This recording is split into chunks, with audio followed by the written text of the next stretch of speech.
Are you searching for the best in online black radio? Then go to blacktalkradionetwork.com, helping you filter through the noise. Real talk, black talk.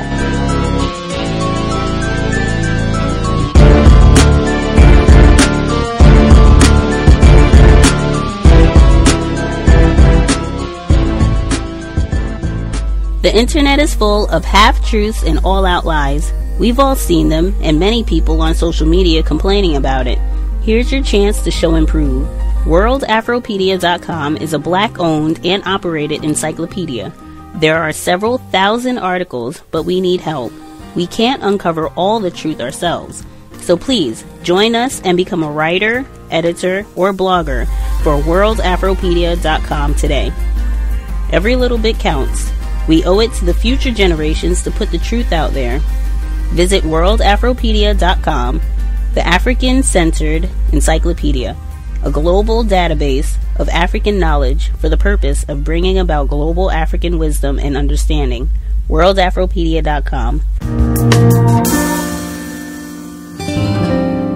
The NBA Finals opened last night. Of course, for years, this was an exciting time for people here in Los Angeles. The Lakers are one of the league's premier franchises. Just think of the names: Kobe Bryant, Shaquille O'Neal, Kareem Abdul-Jabbar, Magic Johnson. Magic hits one from outside. The Lakers, led by the exuberant Shaquille O'Neal, have taken Bryant to shot!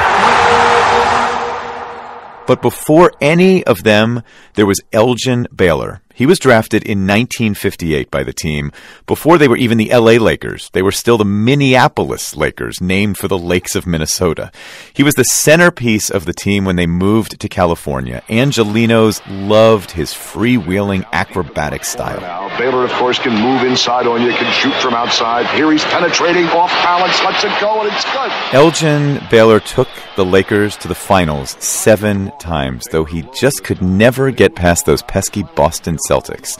The 83-year-old has now written a book. It's called Hang Time. It's a story about basketball, for sure, but it's also about racism. And it's about when an athlete should or should not protest. Such a relevant question in sports today.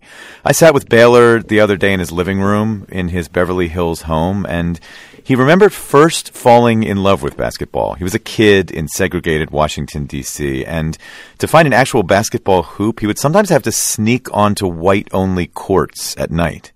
Playground and park was white-only, and the park had... The white park had a swimming pool, a tennis court, a football field, had everything. And there was a park adjacent to it where, I guess you say anybody can go, public park. And it didn't have anything of it. It didn't even have benches. Now, the most shocking story in the book may have involved Elgin Baylor's older sister, Columbia. The teenager was outside in D.C. when a white girl spit on her and called her the N-word. Nigga! Columbia slapped the girl and then went home. And then the police came to the Baylor's house to arrest Columbia. Her father refused, and the cops said, well, then you punish her, right now. And so he did. He used a strap to beat his daughter in front of a young Elgin. Elgin Baylor still struggles to talk about that today. His wife, Elaine, was sitting with us. So you can imagine how she was. It was just howling and screaming. Elgin doesn't like to remember it because it's just so intensely emotional. Yeah, I never, think about it because most time I do it, I start crying and think, For me, I didn't think she did anything wrong. And I was just wondering why my dad punished her.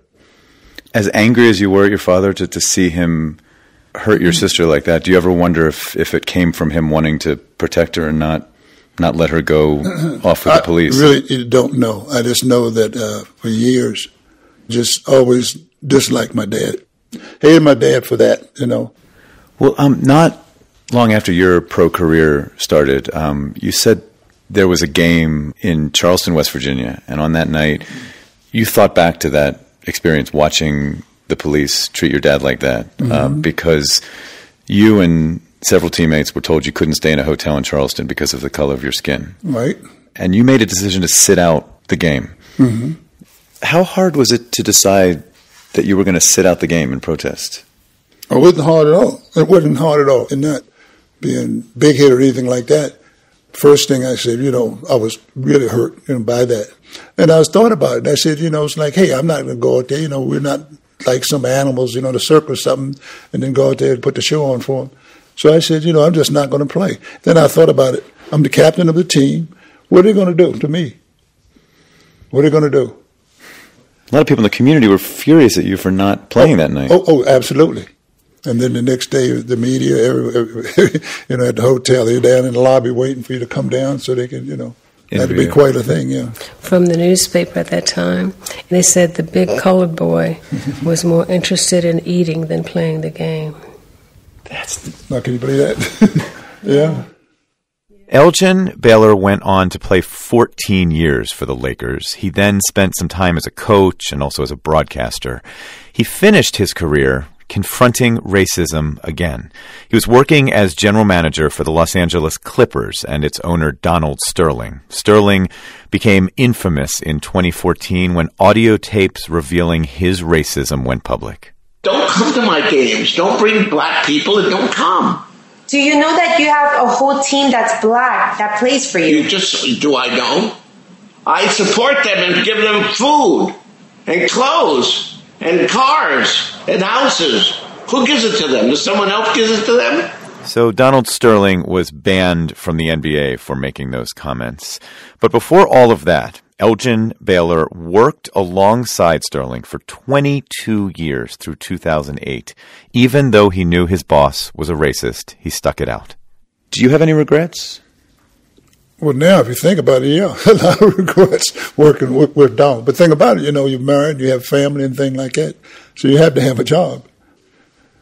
I was really struck by what you said about Charleston, and one reason you sat out in that game so many years ago was, you were not a circus animal.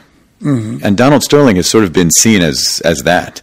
I mean, treating black players like circus animals. And he's made comments that really suggest that, and it hurt a lot of people. Donald, I try to stay away from it as much as I could because, it's always something negative when you would walk in and talk to him, even with the player was telling me how bad this player was. Damn thing about basketball. And certain players, he didn't want to pay them that kind of money. And he would say because of their race. I mean, he would be open about that. Well, he was racist because he said he'd rather have black players than white players. Plantation mentality. Yeah, but I said, we care. You're trying to get the best players you can. I don't care what color they are. When you said he had a plantation mentality and you told him that, what did you mean by that? I'm calling him a racist. But, he didn't care. But if you face this today, given that so many athletes and people in sports are now publicly protesting, do you think you might have felt more empowered today to quit and say, I'm just not going to work for a racist? Of course. Yeah, I would think so. Elgin Baylor likes to keep the focus on his playing days, and so apparently do the LA Lakers. They have honored him with a statue outside the Staples Center where the Lakers play.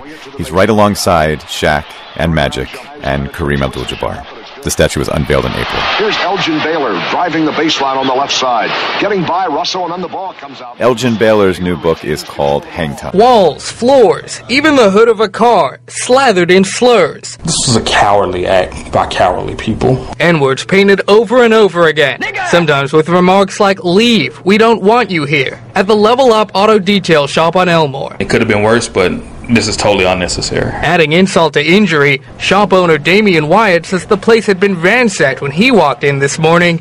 No signs of forced entry, and the surveillance recording system was missing, along with a white Infiniti and some of Wyatt's electronics. If you were going to rob me, then why do all of this? And if you hated me that bad, then why not completely destroy the place? The answer may lie closer to home than Wyatt would like to think. In the front lobby, a hateful message Wyatt believes alludes to his interracial marriage. And they put N-word lover on the door, referencing my wife. So this definitely feels like somebody that at least knows about us. Knowing what these slurs mean and having to explain it to his two young boys, Wyatt says that's what hurts the most. They don't see color like that. They haven't been brought up like that. And to have somebody force us to have this conversation with them because of this that's angering. Context of White Supremacy. Gus T Renegade in for another broadcast. hopefully to share constructive information on the system of white supremacy. Today's date, Thursday, June 7, 2018. So I have been told. This is our weekly forum on neutralizing workplace racism. Happy birthday, Prince. Weekly forum, neutralizing workplace racism. If we have any black entrepreneurs, would be grand. In fact, not just that it would be grand, but I would really appreciate if we have any black entrepreneurs, dial in. The number 641-715-3640. The code 564943 pound. Press star 61 if you would like to participate, but particularly if you're so-called self-employed, black person, non-white person, dial in. That last clip right there reminded me once again, I've said this many times over the years, and particularly with workplace racism, if you are self-employed and a black person, because I hear so many black people who I've concluded they must be confused about white supremacy racism, what it is and how it works, particularly about how it works in labor, who say that, the problem, we shouldn't be asking whites for jobs, we can work for ourselves, that'll solve black people's problems. Not saying not to do that, and not even saying that that's not something that is constructive to do, but you are extraordinarily confused if you think a black person anywhere in the known universe, as long as the system of white supremacy exists, can open a business for themselves, in quotes, and that's somehow going to eliminate their problems with white supremacy. You are extraordinarily confused, mistaken, and setting yourself up for astronomical disappointment. I try to state that as often as I can because it seems like that idea, that notion gets a lot of traction, that all we need to do is go in and quit and storm out of these white folks' office or wherever you happen to work at and then go start a business for yourself and all of your labor problems will be corrected forever. Hogwash. If we have black entrepreneurs, dial in and let us know. If we have any black entrepreneurs that can truthfully say, oh yeah, I sure is sad to hear about my man's business and they trashed it. Terrible, cowbell even. Terrible to hear about, but I don't have any problems like that. I'm an entrepreneur and things are great. I don't even talk to whites to run my business. If you can truthfully say that, dial in. Or if you just want to be honest, if you're self-employed, to, hey, this has been my experience. Racism is still there. These are ways that I'm able to mitigate, or it makes my labor experience better because I'm quote-unquote self-employed. But if you're willing to tell the truth about that, that would be great. We've had some black entrepreneurs do that over the years. I think that's always important. As always, if we have folks who have any issues, problems that they would like codified suggestions on how to resolve their problems without creating any new problems, definitely dial in. The number is 641-715-3640. The code 564943 pound. Press star 61 if you would like to participate. Certainly you can email if you have an issue. If you're not able to dial in, the email untiljustice@gmail.com, untiljustice@gmail.com. And we can read your commentary on the air. If you have your own situation, that's fine. Or if you have, commentary or suggestion about what's been discussed on the air, you can email and we will share your commentary live on the air. Before I get to some of the folks who wrote in and our callers as well, that first audio segment that you heard talking about Elgin Baylor, basketball great, think he's in the Hall of Fame, worked with the LA Clippers. Man, they mentioned Donald Sterling. I knew Donald Sterling was going to come up. I have some familiarity with Elgin Baylor and his career. Unfortunately, his career with the LA Clippers. I was so hoping. I knew they were going to quote from Donald Sterling, the infamous, back in 2014. We talked about that on the Cows. I was hoping that they were going to play the segment when Donald Sterling, after the audio tape had leaked and everything, and everybody was talking about, oh, he's terrible, he's a racist, I can't believe it, we got to throw him out of the league. when he did that interview on CNN, and he said he started before he got on that coon Magic Johnson run around and spread before he got into all that. When he started off and he said, my grandfather, he was acting like he was going to cry. It's like my granddaughter, she was at school and they gave out snacks and the little girl said, oh, you don't get any candy because we don't give candy to racists. And he was so hard on. That's the moment that sticks in my mind most from that incident. Like, I cracked up laughing like the performance of Racist Man. Woo! Anyway, they disappointed me. They didn't play that segment. That segment on Elgin Baylor, wow.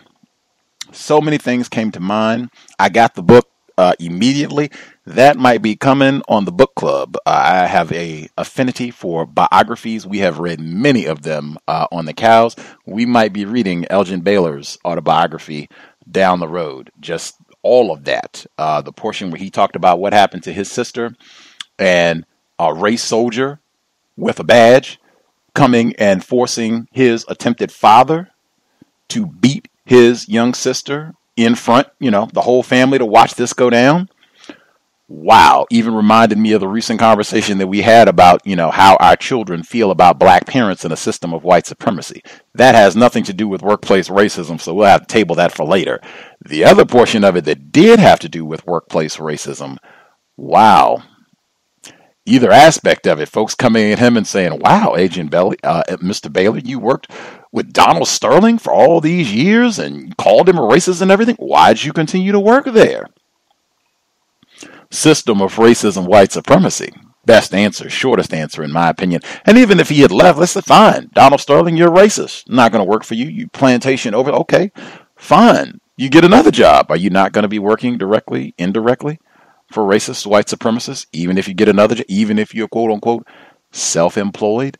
The portion where he talked about when he was actually playing basketball when he was younger in his life, and he said they went to get a hotel. I believe they were in Charleston, West Virginia, and they couldn't get a hotel, so he decided not to play. United Independent. Didn't sound like he had a committee, talked to a whole lot of people, just made a decision, and then thinking about the consequences. Am I willing to accept them? Yes. We do a lot of the same things. Trying to be codified about it, think so that you can solve problems without creating new problems. But wow.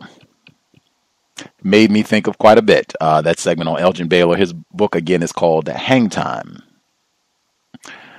With all that out of the way, give my quick reminder, and then I'll read one of the emails. I'll try and get the rest of them in as we proceed with the broadcast. But my reminder, this broadcast is not for spectators. I realize it's summer and a lot of the great television viewing is done. You have to wait till summer's over, right, for the autumn.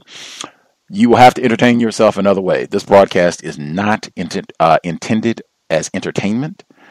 This is intended for victims of white supremacy, black people, to exchange counter-racist suggestions on ways that we can solve problems and neutralize the terrorism we experience in the workplace. If you have had a job, I'm pretty certain you have experienced some form of workplace racism, even if you didn't recognize it at the time. I think it's always helpful for us to share. We can pick out patterns, different things that whites do to us in the workplace to cause us problems. We can always swap strategies if we figure out ways to effectively neutralize some of the racist offenses without causing any new problems. That is always helpful, always needed. And again, we have younger people that are listening to the program who don't have an extensive, work history. They and I and others always appreciate hearing the types of things that we should be on the lookout for, things that could potentially happen to us in the workplace, and just recognizing what a serious problem this is, white supremacy in general, and then specifically things that we deal with in the area of labor. So do not spectate, dial in. Major problem of white supremacy, racism. We have victims of white supremacy or are spectating. We should be much more active with our understanding of counter-racist logic. That's it. First person who wrote in commentary. It's from a non-white female. She writes, I can only laugh at this point because I know these white supremacists I work with are beneath me. My workplace experiences this week were chaotic. One of my black coworkers abruptly put in 1-day notice of quitting. On the day she quit, my white female immediately came after me with a whole bunch of white supremacist tactics. She ran over to me to start micromanaging me. She, for some reason, had to review my work. She then goes to her desk, calls me, and tells me she will be monitoring me. I contacted a potential client. When the phone call went over 5 minutes, I would say 5 minutes and 1 second. She interrupts the call and starts barking at me. Apparently, she was criticizing me, telling me I was taking too long, I'm doing everything wrong, just nitpicking me. She purposely hangs up my call and then asked me why I hung up on the client. Now, I said allegedly because I don't understand barking, and the client I was dealing with emailed me this information. I didn't respond to my boss, by the way. Her next tactic was that she sent the head of the department, who is black, after me with the same tactics. He starts micromanaging, interrupting my calls, just repeating everything that she did. The black supervisor is higher than this white lady, in title, I would add, but the white lady is running the show. He takes orders from her. It really shows you how much power they have. That's why it is white supremacy, no other name. The next day, it was complete silence. I didn't get attacked once. My white boss was punishing me because the other black woman quit. My white manager is married to a black man, insert cowbell. I have to mention it. She tries to control my emotions, and when I don't break, she tries harder. If the person who wrote this is listening, if you have more detail, that would be appreciated in terms of, what do you mean when she says she's trying to control your emotions? What's she doing? Like, if you have specific incidents or specific examples, I think that's important if we could get a little more detailed if you're listening live. Continuing, she's constantly discouraging me from taking time off. She tries to tell me where to go for lunch, tries to force me to go to the workplace luncheon. The tactic she uses is threatening with insubordination, although I was already cleared by her to take PTO, etc. Pay time off. When I do take pay time off, I come back with many emails nitpicking me and trying to place the blame on me for things my white male employees have clearly done wrong. This lady has people following me around all around the building.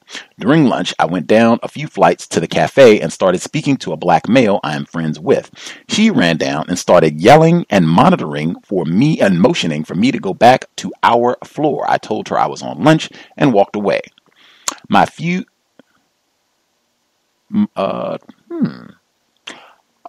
think myself and a few other black and non-white coworkers have the same complaint, but they attribute her behavior to personality and ignorance.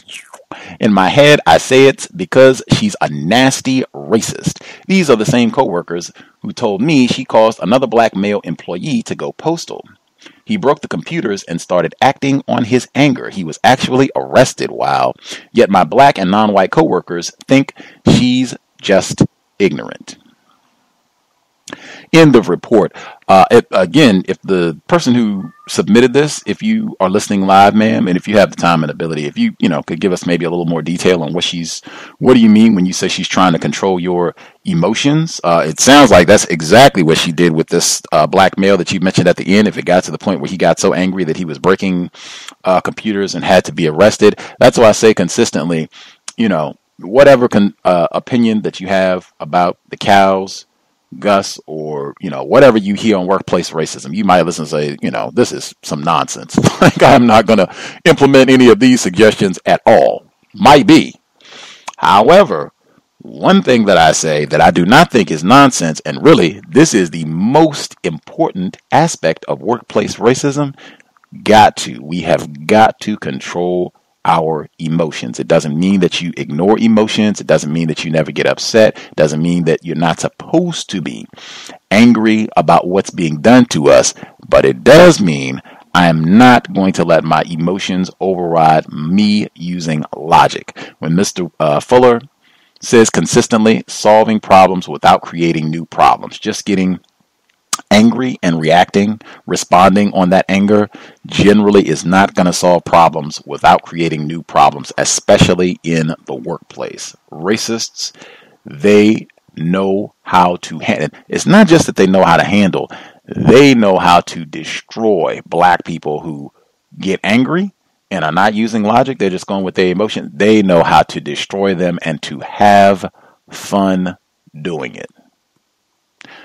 With this white, and particularly if this white woman is not your supervisor, we talk so much about the monitoring and just understanding that you're under surveillance on the job. If she's, upset about whatever happened to another non-white person quit, she's probably terrorizing that person too.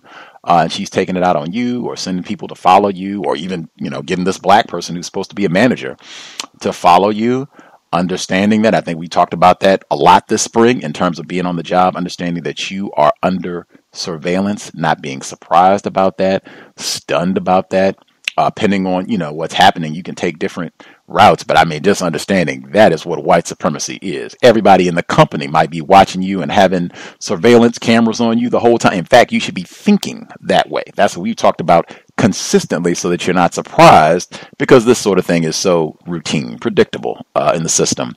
The PTO, we talked about that when people lights on the job, trying to micromanage those sorts of incidents, when you're trying to get time off, PTO. That's why I say consistently as well, policy and procedure. It seems like this person had already done everything that they needed to take their PTO when they wanted to, had it scheduled, so it's no need to get emotional and respond when this person is coming. It seems like what she's doing is trying to provoke a response so that then she can go get this black person who is the alleged supervisor. Oh yeah, she was nasty and rude and, probably broke 15 violations and that sort of thing, so that she can get you in trouble, where she's just instigating, practicing white terrorism on the job. It's considered, and we've heard so many different patterns of this over the years. Again, that's why I said I think it's great to know, so that you're not surprised. You're not like these other non-white people on the job thinking that she's ignorant or confused or whatever it is.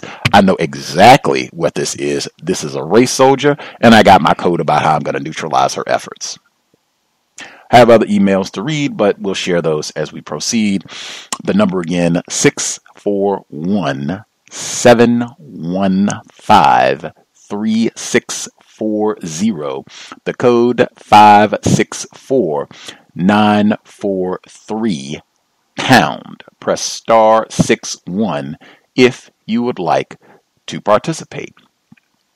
If we have any, she didn't ask for suggestions per se, but if folks have suggestions on the first email that we read, that would be grand. If you have your own situation that you would like to address, that would be grand as well.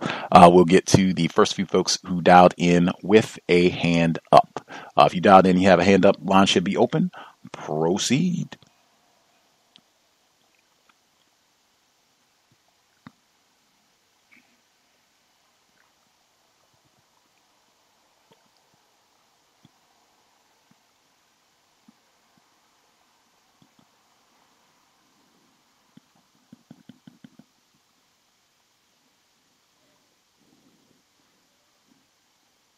Do we have any of the folks who have a hand up yet? I don't have a whole lot to say about the first email. She really didn't ask for any suggestions or anything, but I would say that the behavior of the white person, and I guess I can also say the strategy of the white person, because they do have strategies, is normal, of course in a negative way. It takes place on just about all employment that non-white people are involved in, especially a white female. Is typical of a white female who probably wouldn't have that type of behavior around a white male, but feel quite strength-wise to do that to a non-white person, especially a non-white black female. Examples like that are ones that I would like for black female collective to pay attention to when it comes to where white females have this false extension to join with them, to understand, well, that's white females' real behavior.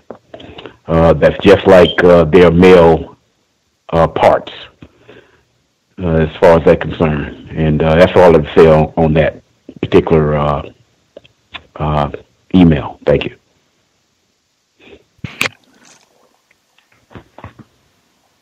Appreciate that, retired firefighter, racist man, racist woman.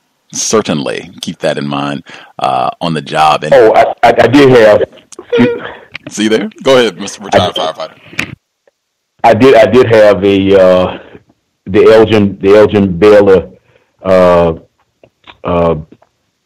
clip reminded me of a incident in history in sports, professional sports, which is a workplace that is very seldom talked about, and I think I know why, because they don't want to give the present athletes any ideas. Back in the mid 1960s, I may have brought this up before on the program.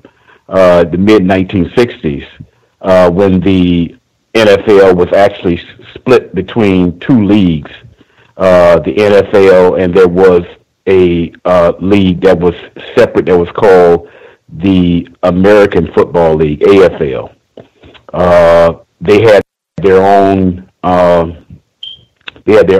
All-Star game, and if anybody online didn't know on what an All-Star game is that the league would pick the best players from the teams, and they would divide it up into halves, and they would play each other with the idea in mind of drawing a lot of people in to see their favorite football player in this case, and that sort of thing. So anyway, but really, other than the football field, those guys, they were friends, indistinctive of what team they may be on. And so when they were out of practice, both teams, the black males especially hung together. It was in the city of New Orleans at the time. They started going to, travel to the many different places and sites that's in New Orleans that people can go to, like the restaurants, some of the clubs, and at each one, they were met with higher and higher levels of hostility, even to the standpoint to where they were threatened with death if you tried to enter my facility. And in turn, as a reaction, this is guys on both teams. They put their experiences together, and they decided to not play in the All-Star game. Refusal to play in the All-Star. We're not talking about going to a knee. They refused to play in the game itself. In turn, that started a situation to where, white people, as what I've heard before from Mr. Fuller and others, that white people have all kinds of connections. That person may be a mayor in New York, but yet he knows somebody way another side of the world, that sort of thing. But anyway, things started happening to whereas they actually things started moving to whereas it actually went to the politics of New Orleans itself at the time, and things started happening from them refusing to play in that game. But it's just something, just you know, a somewhat case that is relevant to what is going on today. That was something that was done, you know, way back in the mid 1960s of these guys who took the bold move to, well, I'm not going to play in a place where I'm not treated as a person and respected. And that's all I have to say right now. Thank you. Appreciate that. Retired firefighter. Might be interesting to ask Walter Beach about that. That's around the same period that he was playing football, to see if he remembers that. I'm pretty sure he would know. I suspect he would as well. He was on the program the end of 2017. For folks who recall, he had a few thoughts to say about his experience with workplace racism as a professional football player as well.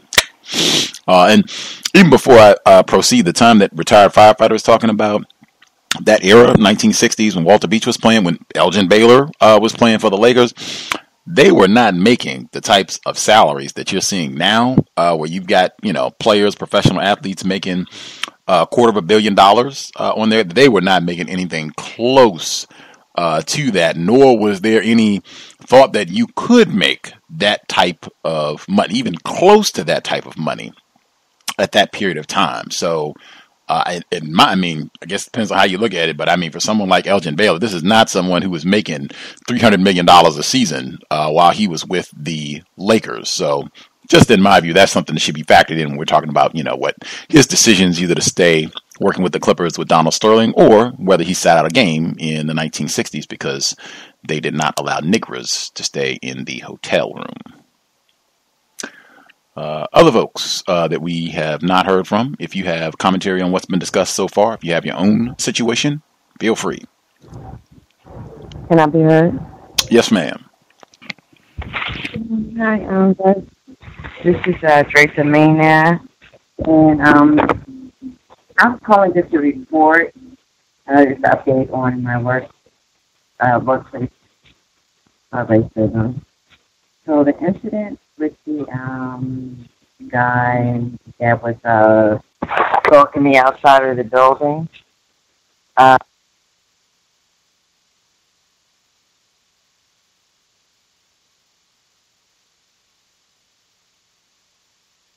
Draftomania, are you with us? Not hearing you at all. Draftomania, are you with us? Seems you may have been dropped. I'm not sure if you're having difficulties with your line or what have you, but we're not hearing you at all. Draftomania, not hearing you at all. If you want to hang up, dial back in. We'll keep an eye out for you on the switchboard and bring you back on in. While we are waiting for Draftomania, whatever audio issues she was having, tech issues. Other folks who dialed in, if you have a hand up, if you have commentary you would like to share, line should be open. Proceed. Hi, Gus. Stacy in the UK coming in early. I guess it's 1:42 a.m. Friday morning. 1:43, Gus. Yes, ma'am. Hello to you and to the other callers and listeners. Just because Dr. Maney dropped off. The retired firefighter's comments in relation to the email. I was about to say something very similar, actually. I'd be interested from the person who emailed in if they have an opinion that white females, and potentially black males, are even more vicious when they do have a so-called non-white partner at home. My experience is that I've had managers white females who have black partners, and that they're equally as vicious, if not worse, than racists who don't have a white partner at home. But I have no scientific evidence to support that. It's just opinion. You talked about entrepreneurship and the role it has to play. I do think it is not a cure for racism, but I do think it is a way of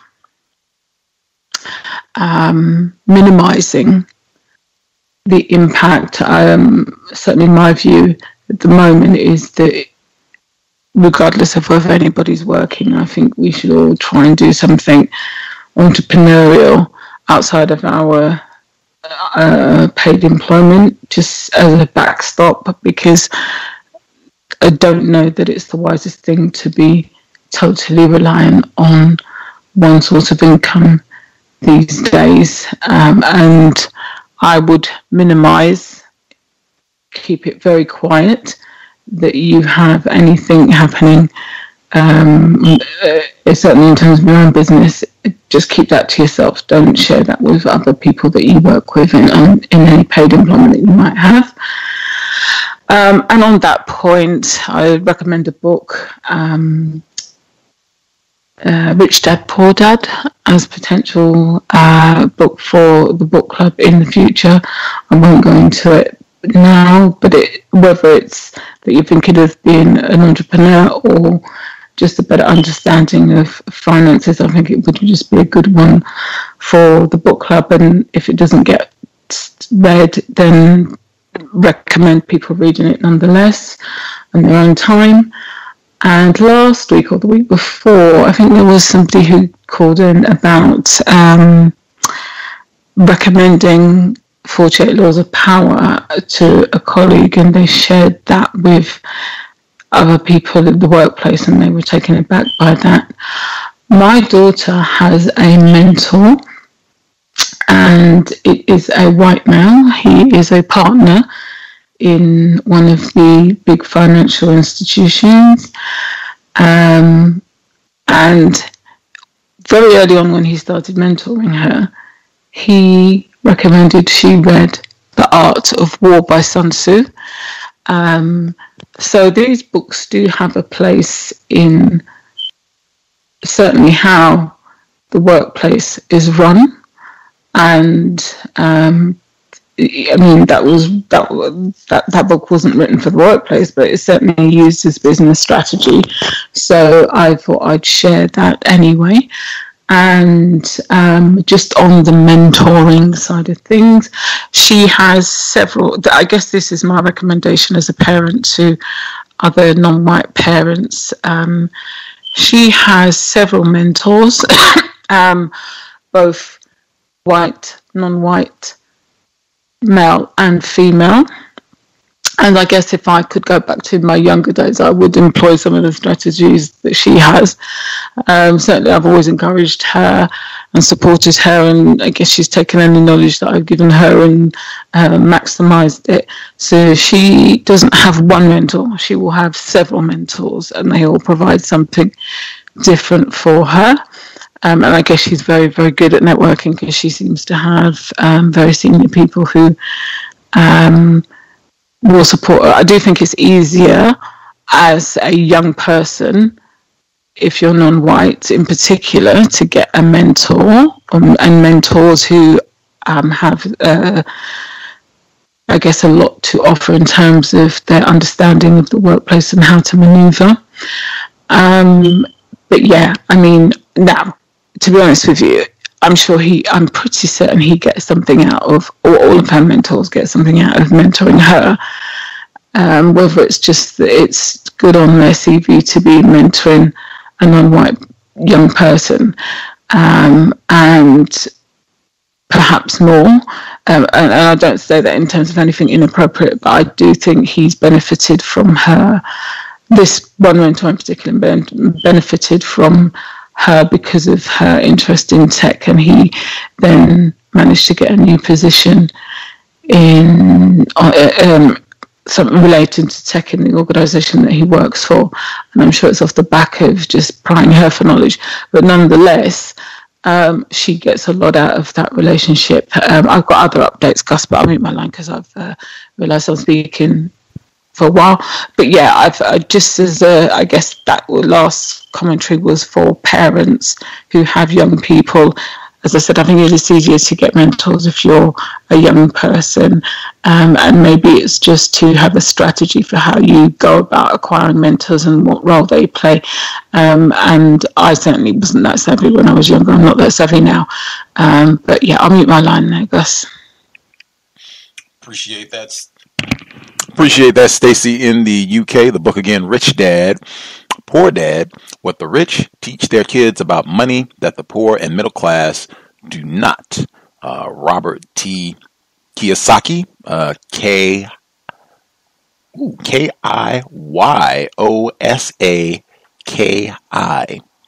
If you want a book to read, reading is more important than watching television.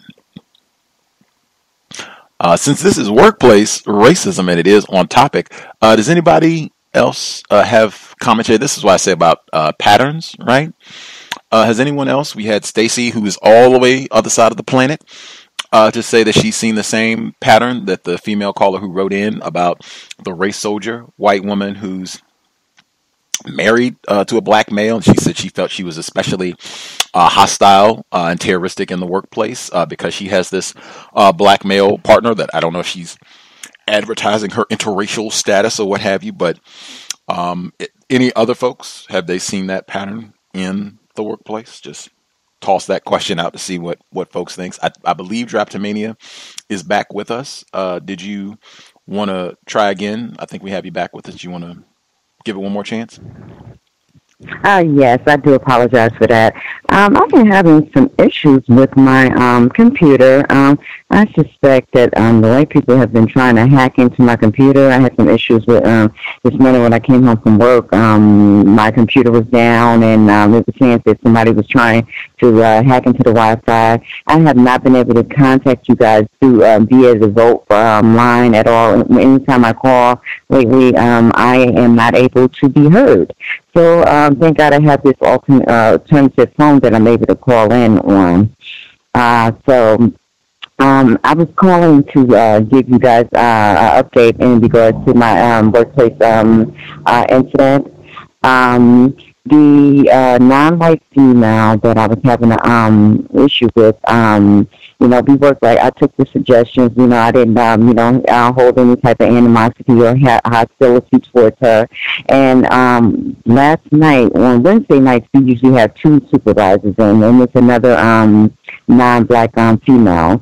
So what she ended up doing, she told, because the other non-white female is her supervisor.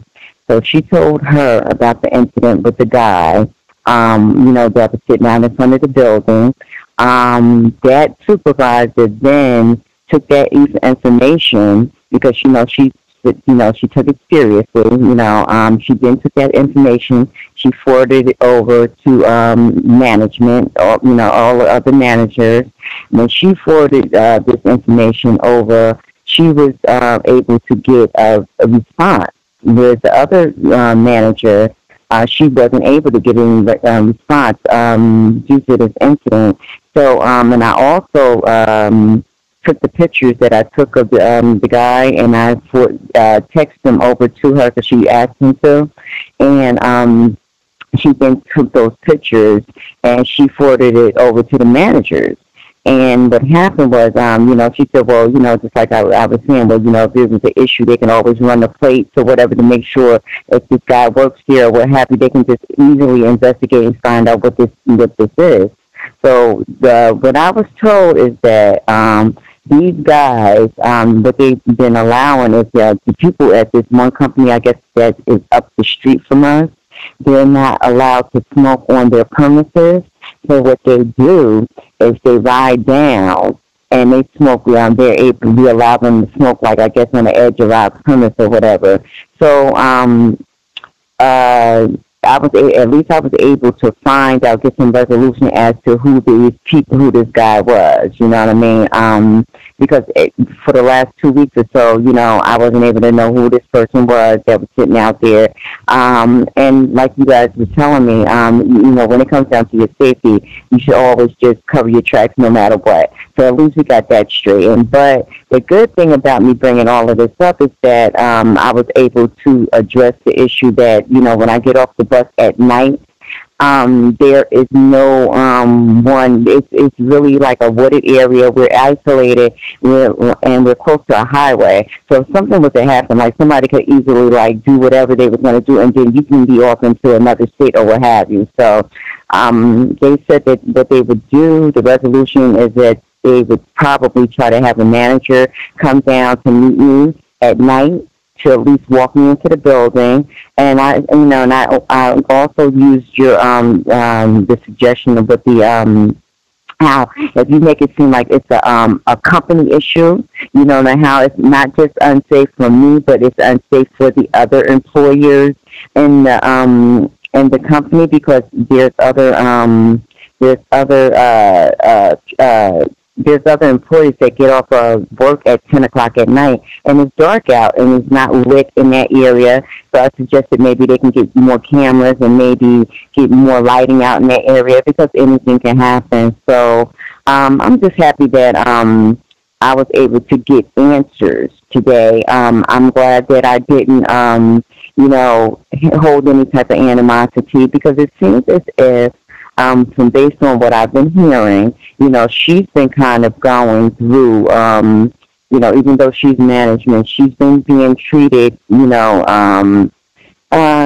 there's some things that's been going on with her also, and the way she's been being treated by these white management and bosses also. Even though they have us in these positions, it doesn't mean that, they don't have to go through challenges for being supervisors and management also. They have to take a lot of slack also. So she was saying that she wasn't even able to get any of her issues addressed by management. So I'm just happy that I was able to get some resolution. I'm just wanted to report back to you guys, and it's been very helpful, because I'm glad I'm not reacting, because everything I have heard thus far as how they pit us to try to act up, and we act up on these jobs, and then they have a way of neutralizing us.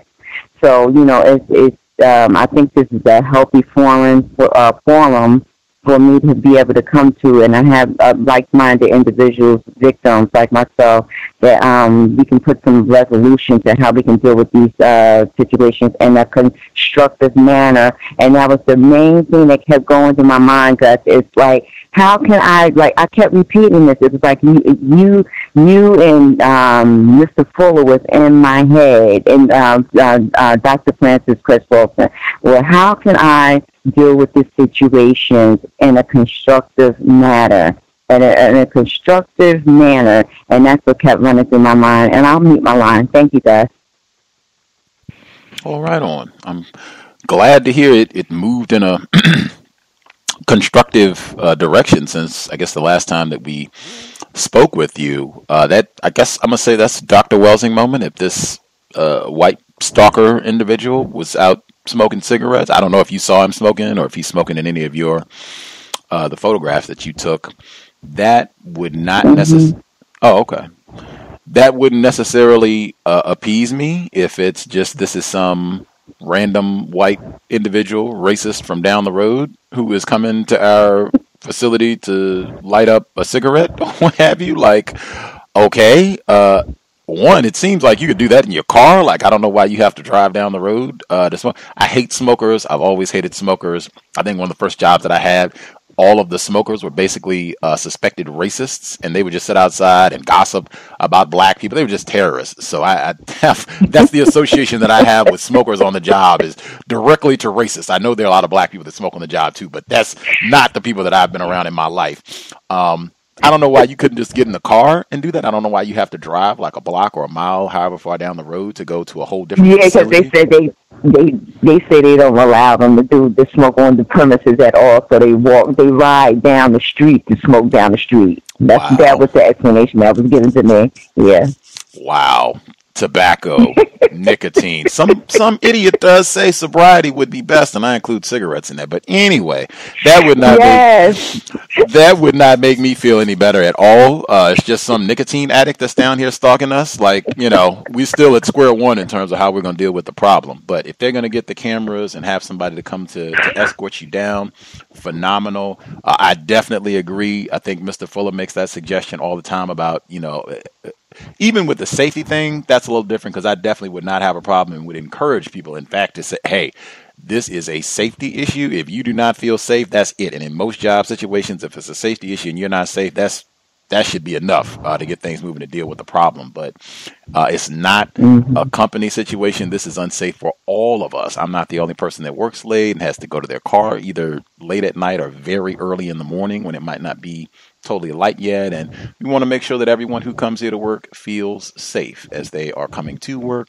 leaving. I would think every employer would want his employees to feel safe while they are on the job. So outstanding. I would still be real vigilant about things and what have you. And even the tackiness in that it had to take this long to get information to find out, oh yeah, this is, such and such from down. I mean, they could have done that in the first 5 minutes to get that taken care of so you could be more informed. And, it's not that difficult to find out that sort of information. That kind of tackiness just kind of further show, particularly if you contrast that with some of the other times where whites have had a problem, where they felt like somebody said something to them on the way to the car or they didn't feel safe. I think our caller down in Florida had talked about that. They called the police immediately and even tried to get him to escort this white woman to the car when she didn't feel safe.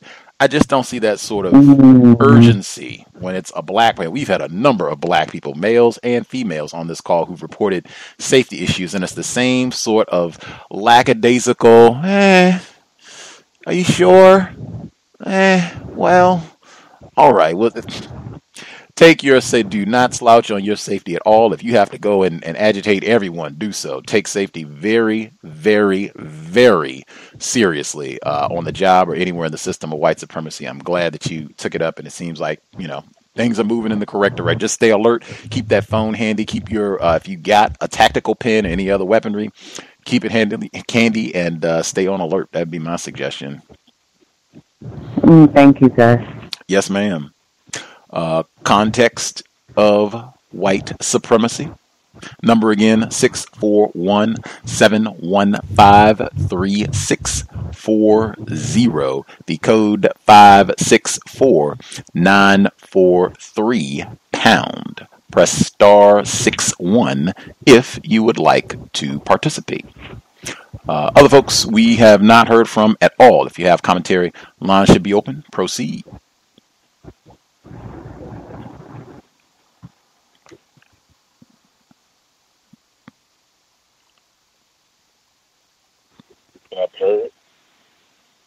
Yes, sir. Thank you very much, sir.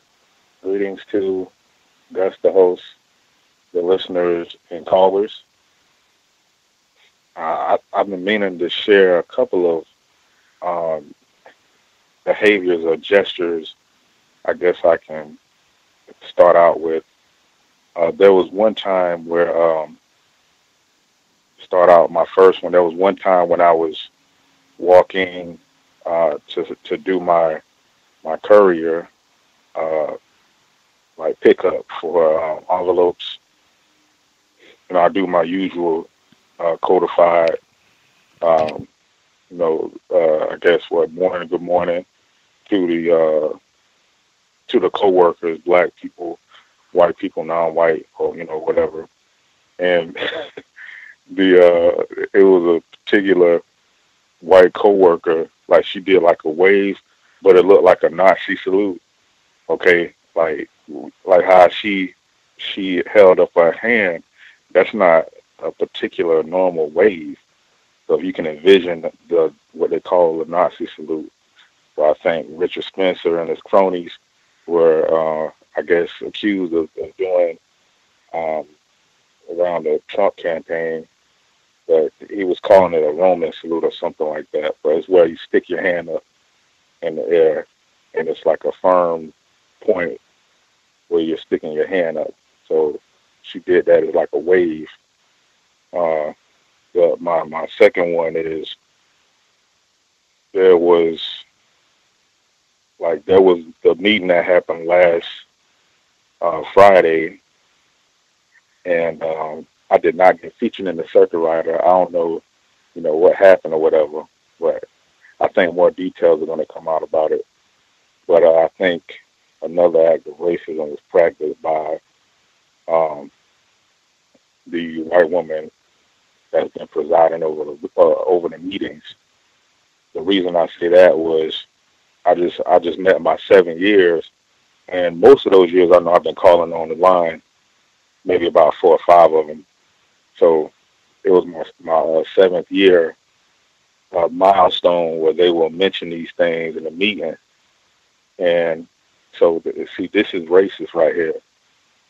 You have white people, you have a white woman says, well, you know, for our milestones this morning, we have this person that's been here for 6 years, this person been here for 3 or 2 years, and she named about 2 other white people. Okay, then she gets to me. Oh, okay, so this is the context. Now I'm standing right in front of this person, like broad out in the open. Okay, and she can see me, but she looks up and she says, "Where's blank?" So she says my name, and she turns back and look at me and she says, "Oh, how many years have you been here?" And I actually answered. I said, "Well, I'm going to count 7." And everybody starts clapping, like applauding. That definitely was racist. Like just, and she was like smiling with it and grinning with it. Said, "Oh, how many years have you been here?" But she didn't say that to the white folks she was naming, listing off, and she had me last. The next one was there was a black female customer that came in to get a lot of required records for, I guess maybe it was something she was trying to do about starting her own business maybe, or something for her own employment. And the white female, I heard her gossiping with the non-white female that I said that I guess try to make it seem like she's white or whatever, but I think she's confused. And there was another white woman, and they talking about this black female, saying that, man, you know, I'm going outside. I spent, and she spent about like an hour with the customer, you know, trying to print out the required documents for the black female, and we closed at 5 o'clock. So she's saying, I went outside, and this person, she's getting in a Cadillac Escalade, and I got to get her the car that I have. It's like oozing with envy and jealousy. Like, how can this person have a criminal record, and she has that, and I have this? Basically, like what they would call in slang terms, hate them, but ultimately an act of racism, because you're saying that she has to have gotten this nice vehicle by illegitimate means, selling drugs, because that's what they're saying. Hey, there's only one way that she got that was by selling drugs. And I was on the phone and I overheard this. So she mentioned it again, and my black supervisor had pretty much corrected her on that. Like, I mean, you just see what's on the surface. Like, you don't know how she was able to purchase that vehicle. She could have, you know, a job, 2 jobs. She could be getting help or, you know, doing things legitimately. It doesn't mean that she's doing something criminal. So that, I think that was the act of black self-respect right there. And my last one, number 4, I think, is that same non-white female, I don't know, mixed or something like that. She made a very, very, I guess you could say, like, scathing type of comment, because I think I started saying that it gives support to racism because she isn't white to practice racism. Like, the black female, the new black female that's been working in front of me, that sits in front of me at a desk, she 2 days in a row, like on Monday and last Friday, she left early last Friday and wasn't there on Monday. So she's been having a problem or a pet peeve about someone tweaking the settings on her office chair, and she already knew who the person was. So she's like, you should just change the settings back. That's really annoying, you know. And I guess because the person is short or whatever, which didn't really mean anything. She just wanted the girl to put the settings back. so this person walks through there, all right, and the same white woman that's talking to me that pretty much practice racism, she wanted me to take the Jeep car to the dealership to get the AC fixed. And she's looking up the address on Google, and the context, this all is very important. The non-white female walks through the door, and there's two black people, the non-white, non-black classified female and the white woman. And the black female, you know, she says her name, but she isn't like uncontrollably emotional. She just trying to communicate with her. Like, can you please just put the settings back on my chair? And I could just tell, just like the toxicity on her facial expressions, the non-white female, and she says, wow, like I'm just outdone with you, and this is an act of discrimination, a group 3 offense. Like, do you hear that? She started listing off policy and procedure in front of the white woman that worked in personnel, and accusing the black person of discriminating against her because she vertically challenged. Like, that's the way she worded it, because I'm vertically challenged. And she was smiling with a grin, but the way I read that was very toxic. I wanted to report that on the line. And, this isn't a white person, but, the white person is read like, yeah, I heard her. Accusing a black person of discrimination, that's just, wow. But that's the only thing that I have right now, and thanks for allowing me to speak. Indeed. Get your PhD. I don't think anybody here is an expert on white supremacy. If I am impugning anyone's credentials, my apology, but I think we only got victims here, unless we got some whites on the line. We don't have any experts on racism present. So all of us, it seems, could go to the courthouse down in Florida and learn quite a bit about what it means to be white. Now, the first thing, man, anytime they have a ceremony on your job, you already know, like, the tackiness is about to abound. Let me just be prepared. Maybe I'll say something, maybe I won't, because they had the one earlier this year where it's always like an introduction. It's supposed to be some sort of group recognition, like, hey, everybody, it's Prince's birthday. Let's give a round of applause. Hey, everybody, Jenny, she's a new employee. She just joined. Let's give her a round of applause. And hey, and then they get to our caller here in Florida. They get to, what's your name again now? Do you work here? What department? How long have you worked? Are you sure you're supposed to be? And wait a minute. I was in the newsletter 3 times this year. Don't you read the newsletter for the job? What do you mean? Don't I? Everybody in here should know my face, my name, what I do, and should have hearty congratulations. Has anybody else in here been in the newsletter 3 times this calendar year? Like, I would just hold the newsletter. What do you mean you don't know who I am? You don't know money? Get out of here. It's tackiness all the way. Isn't that true, sir? Isn't that you've been in the newsletter? And they had a black female who was a new employee. They didn't even do her the indignity of saying, oh, ma'am, what's your name? Did you just start working? They didn't even acknowledge her, didn't they? They went around and they talked to white people who weren't even new employees. These were white people who were still working there, and they just wanted to go around because we hadn't seen them a while. So we want to give them a little love, a little shout out for them. Brand new black employee totally ignored her. Isn't that true? Yes, the same building, same woman who did that same act. Like willfully neglected her, and I called it out, their racism, and I think this is definitely retaliation on that. But I'm not sure. I think she knows that I'm picking that up. I think she's trying to get some kind of provoked response out of it or something like that. Patterns, heard that a few times over the 10 years we've been on the program and in the last hour that we've been talking. And again, that's why I say it's important, because I think when you just have this in mind, like, you cannot be, Ted is cool. He never says anything racist. He's all right. He likes the Lakers and everything. He loved Black Panther. He says the condos on his social media, everything.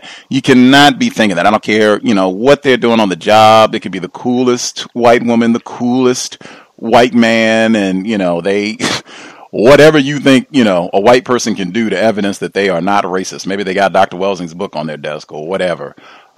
Whatever it is, you should not be stunned. Them practicing racism, whether it's mistreating you, anybody else, any sort of tackiness, and anything like that, just where a black person, even if it's not mistreatment, it's just being ignored. You know that they would not treat a white person like that. If it was a white person, they would know that white person's name. They would know how long that they worked at the company, what department they're, all of that. They had all that information for all the other employees. They get to the end and it's, now we can't remember the person's name, how long they've been here, anything like that. Not being surprised about it. My feelings are not hurt. I'm not going to need to go home and pout. This is what I expect. Even if the, white person had been my coolest buddy on the job, even then, I'm not surprised. I understand what it means to be white, and I was prepared for that sort of thing. In fact, had my recorder at the ready. That's how prepared I was for this sort of tackiness. And the same thing with this, I think it was the same with so many, with the later incident where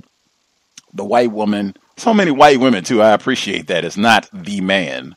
The white woman, she assumed that the Negro had to have some sort of criminal background, selling crack, opioids, all of the above, to get a Cadillac Escalade. Like, my God, I'm in my little ratty wagon here, and, how did this Negro get Escalade? He must be pushing standing, and we've heard that on jobs before. That's why we talked about, I think we've had black people directly where they've said they worked on a job and they, maybe they have more than one vehicle and they normally drive the vehicle that's not as flashy. And then one day they switched up and for whatever reason had to drive the other vehicle that was a Cadillac or whatever. And white, oh my God, this nigga, we're paying him to that consistent, which again just shows the system of racism, white supremacy. You're supposed to be a nigger in terms of what whites expect of you. And it's not going to be, oh wow, this is a fiscally responsible black person who maybe saves their money so that they can afford to buy a luxury or can afford to have more than one car. It's, oh my God, we're supposed to be terrorizing this nigger. How'd they even get one car? We need to fire him right now or find a reason to write him up. Standard operating procedure and the assumption of criminality from the biggest criminal gangsters in the known universe. The last incident, I think people have talked about that before, having people, I know Emmy has talked about it quite a bit, having people who maybe they are not classified as white, but they are not black, and it seems like they are they're striving to do all that they can to be accepted, classified as white, and a lot of that is going to be nasty comments about other black people, mistreatment of black people, non-white people, that observation about accusing a black person of discrimination about where the chair is positioned. That does sound like something I would expect from a racist to talk, and particularly not just the talking down to, and I think you were saying to do it in kind of a jokey tone to make it seem like it was a joke, but I mean, you can tell I think toxicity, that was a phrase that was used. I would just make note of that sort of thing. Those type of individuals can be very dangerous on a job. It might be you that they are choosing to mistreat. And that's why I understand with some people, they just say, hey, I have a code and this is how I function in opposition to mistreatment. I function in support of justice on the job, period, regardless of whether it's a white person or a non-white person. I do the same things regardless, because I am opposed to mistreatment, particularly mistreatment of black people, especially mistreatment of me, this specific black person. So I totally understand the logic of that. And I'll ask before we transition to the next person, how do you function with regards to this person? Do you function as though this is someone classified as white, or do you function as though this is a non-white person who's confused? More so the latter, because like I've seen the white people definitely categorize her as a non-white. People are calling her different, I guess you can say, titles that would apply to a non-white person. I guess like some people will say Indian, or they say that she looked mixed with this, and I heard her say that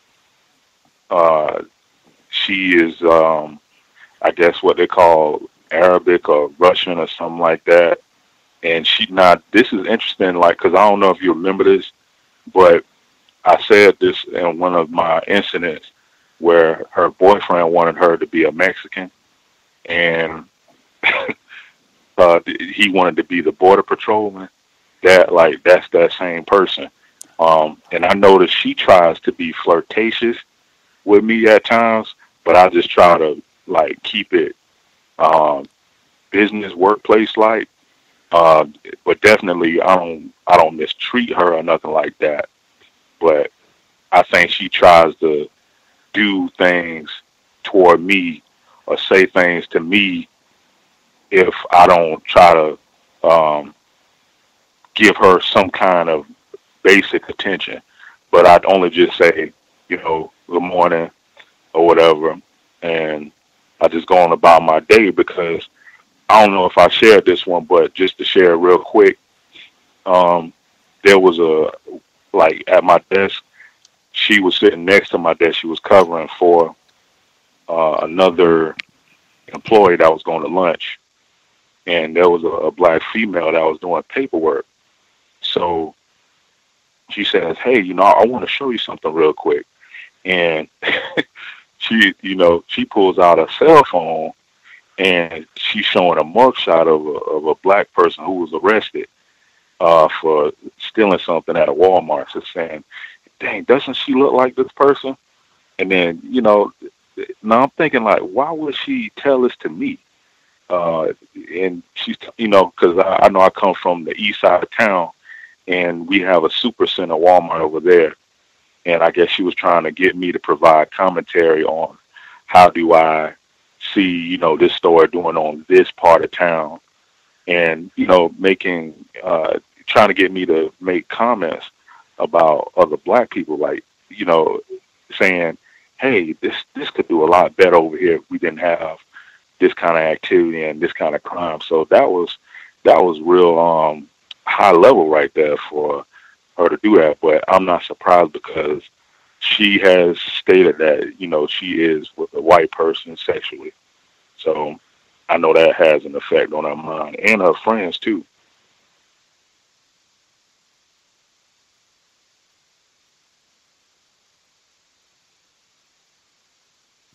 Context of white supremacy. I guess, stick by my original assessment. This sounds like a pretty dangerous person. That business, as you said, keeping it business. I would be very alert around. Sounds like someone I probably would not want to be alone with either. I know we've talked about that code specifically with white women before, but I think under these circumstances, I probably would not want to be any place where it's just her and I.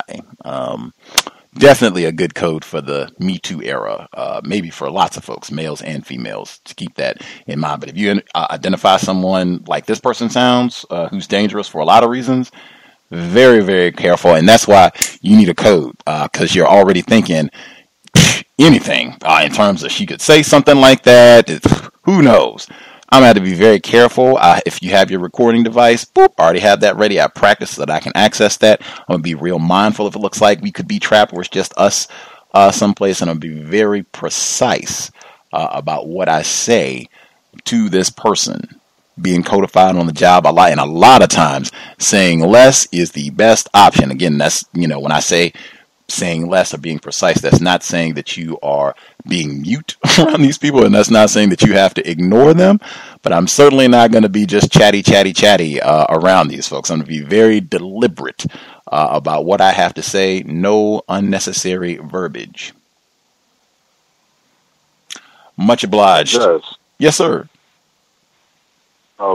She should be on that image that I had. I don't know if you can see the image so you can see the person for yourself. Mm-hmm. She's on that group picture where I wasn't a part of. Mm-hmm. Okay. Toward I believe it's the left part. Okay. I'm scrolling on my Facebook now so that I can go back to the group image. I'll get a gander. It'd be interesting to see how much melanin content this person has here.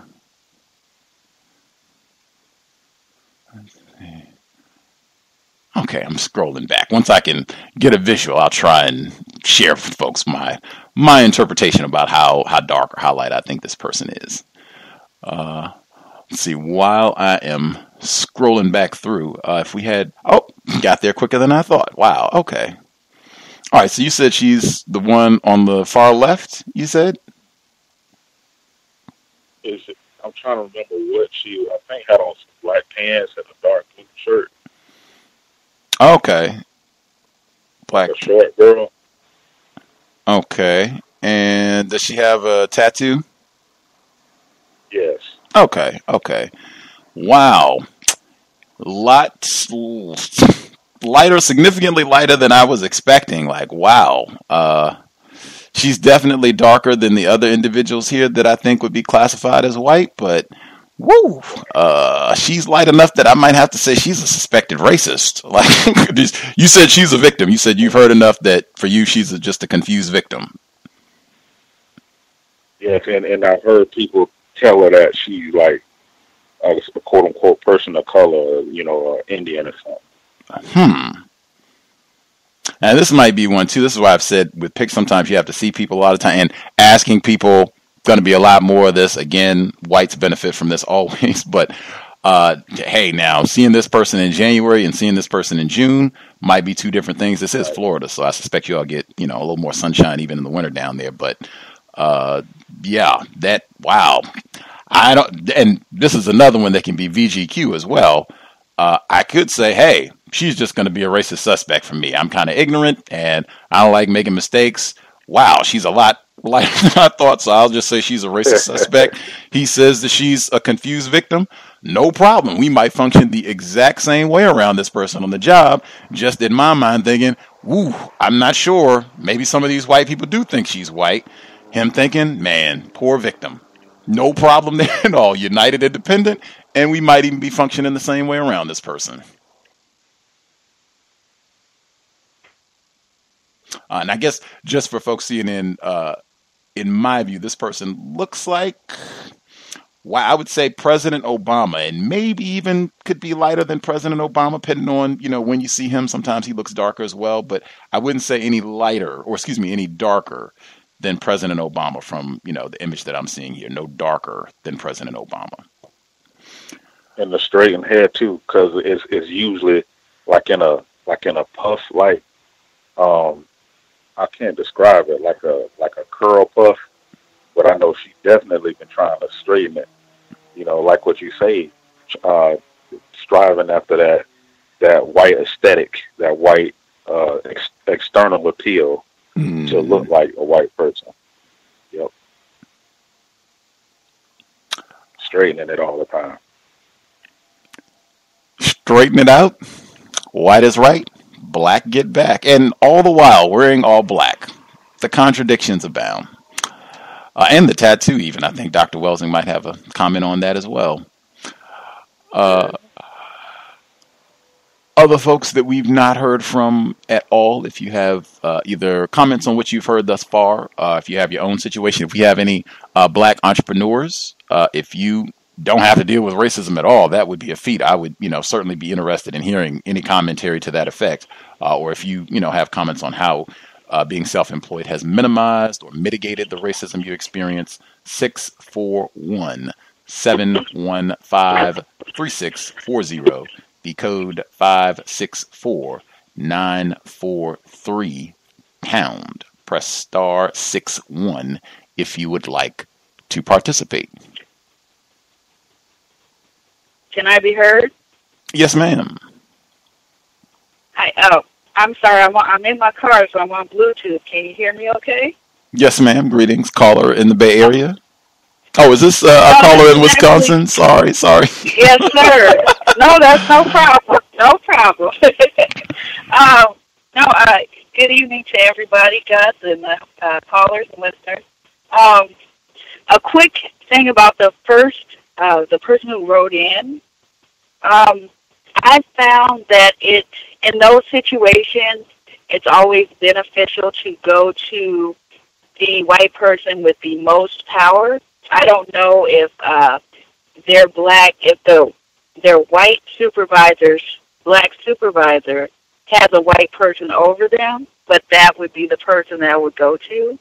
I found that to be very helpful. I myself have had situations at my job, my current job, where there was a young man suspected racist who decided that he was going to play massa on the plantation and tell the Negro what to do all the time. And this person had a lower title than me, but of course, you know, he's white, so that didn't matter.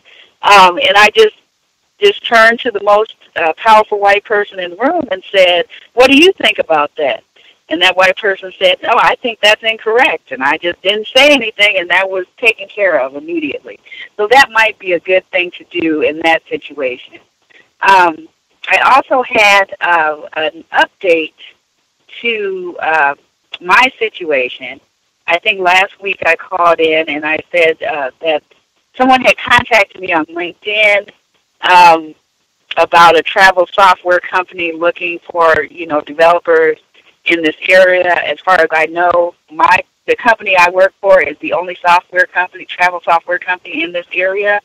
So I just asked a few questions, and then he was very slick with it. He connected with me first on LinkedIn and then asked, you know, and then brought up this situation. So I immediately disconnected from this person, removed the link. The very next day,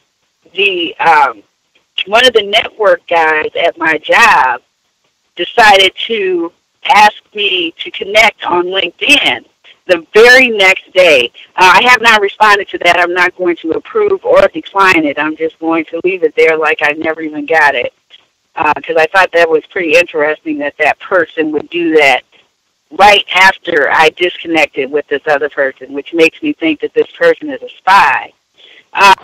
So then another suspected racist at my job was talking to me, and all of a sudden he said, well, you know, you've got all these side projects going on. And I said, what are you talking about? What side project? Oh, you know, things with other travel software companies. I'm like, well, I think you have more information than I do, sir. What are these side projects? And he says, oh, you know. And then he gives me a look like I'm not telling the truth, to which I just said, You know, so I think that, yes, that person was a plant. I think that they were using that person to get information. And so I'll be very mindful of that. Also, they've hired a new developer for the team I work on, and he was hired at a higher pay grade than me. He was actually hired at Analyst 2, which I thought was very interesting. I didn't know this. Well, I think he was hired at Analyst 2 because I went on the email. Now, he doesn't have very much experience, and I was supposed to get that analyst position, or I was trying to get the analyst position, I should say. And he doesn't have very much experience, but I went on our email, and our titles are listed by our email name in the directory, and sure enough, it said Analyst 2. So he was speaking to my supervisor in his cubicle, and I go to the cubicle while they're speaking, and when they're done, I ask him, I say, well, what's your job title? And he looks really scared and looks at my supervisor, and my supervisor tells me this long story. Oh, he's a developer too. And I said, well, that's Analyst too by name. And he said, oh, well, that's a mistake. You know, they cloned him from someone else. And I'm just like, oh, very interesting. Okay. So I thought that was interesting. I have resolved not to help this person get up to speed, so to speak. I'm not going to train this person. I'm going to find every imaginative way I can to not train this person. If he is at a higher pay grade than me, then he should be training me. And that's the position I'm taking on that one. So other than that, I have no update. Hopefully I'll get a new position and I can get off this plantation. And with that, I'll mute my line. Thanks for letting me speak. Wow, that is the best use of the term imaginative that I've heard in quite some time. That is spectacular. But the best, I appreciated that, but the best portion of the commentary we heard from software developer in Wisconsin, when the non-white person, manager, was saying whatever they said, victim, whatever they were saying that apparently was incorrect. She didn't yell at him, didn't accost him. You coon, what are you talking about? None of that. Same thing we say consistently. Stay in the question lane. And then turning to the most powerful person, the white person, what do you think about that? Problem solved. When you can ask one question, you don't have to say anything else and can get the matter resolved. Efficient counter-racism, where you can use as few words as possible, as few questions as possible to achieve the result that you want. And again, solving problems without creating new problems. And even bonusing this one, no conflict with the non-white person. Woo! Spectacular. But again, and these are sort of things to be expected. I think you can get much better, and I think you get better, at least in my view, what I'm calling better. A non-white person on the job is being discourteous or mistreating you in whatever way, where you can get that stopped, neutralized, as it says in the title. You don't have to curse that person out. You don't have to call them any names, and you can stop the mistreatment. That's really what we want, getting that done efficiently, where it doesn't take a month, it doesn't take 6 months. You can get that solved in the next 5. How long does it take to say, sir, ma'am, what do you think about that? Getting problems solved quickly and without conflict. I didn't have to call him any names and worry, is he going to be trying to find my lunch in the refrigerator to poison me and calling me all kinds of names and that sort of thing. Problem solved. We can move forward in a harmonious manner until racists get to the next problem. Oh, wait, Gus, I just wanted to say one thing. I'm sorry. I'm sorry for interrupting. Go ahead. But that was a white person, actually, that was trying to give me all these directions. So that's why I say go to the next. Yeah. The most powerful white person. God, I thought it was a non-white person who did that. Woo! Right on. Thank you for the clarification. Appreciate that. The portion, make sure I got it right. The portion where you told us last week, where you got kind of the suspicious listing for some sort of job, and then the white person comes back this week that you work with and is making these strange comments about these side projects. Master deceivers. And I mean, it's terrible. I mean, to have to work in that sort of environment, like that, it can't be. Wow, these are my team members. We spend all this time together and sometimes years working together on all these projects, and I got to go to work like I'm working with a spy who's trying to sabotage and ruin my life and career. Like, that's the way that I have to think. Like, wow, like you all of these I mean, you talk about imagination, scheming and plotting and all of this, and the surveillance that you talked about last week, where you were saying they were going and look. I mean, wow. That's the sort of folks that you're working with. And again, just, have an understanding that that is what the system of racism, white supremacy is going to be. Not being stunned about that, not being surprised about that, and again, not being emotional, really thinking and trying to the best of our ability to use logic to evaluate different bits of information. Is this job offer even legitimate? That I'm kidding. Why would he even ask a question in that manner? And I think also that was a pretty solid job in not giving information. Again, asking questions when he brought up the side project thing. What are you talking about? You seem to be more informed about this, and not even pursuing it when he decided he wasn't going to say anything else. File that away, and I'll process that later. I think sometimes we can kind of overtalk with whites, and that's what they want us to do, to provoke us, to get us talking. Same thing I said before, being efficient, precise, deliberate, as few words as possible, and sometimes the best course is to not say anything. I'm sure we will have updates. Other folks, if we have not heard from you at all and you have a hand up, you should definitely proceed. Any folks we've not heard from at all? May I be heard? Greetings, Red in Nevada. Hello, everyone. Thank you for taking my call. Just a few comments this week, and more than last week. The first one is earlier this week with the racist who can't remember my name. Like I said before, I feel like, honestly, at first I thought with the seat rearrangement,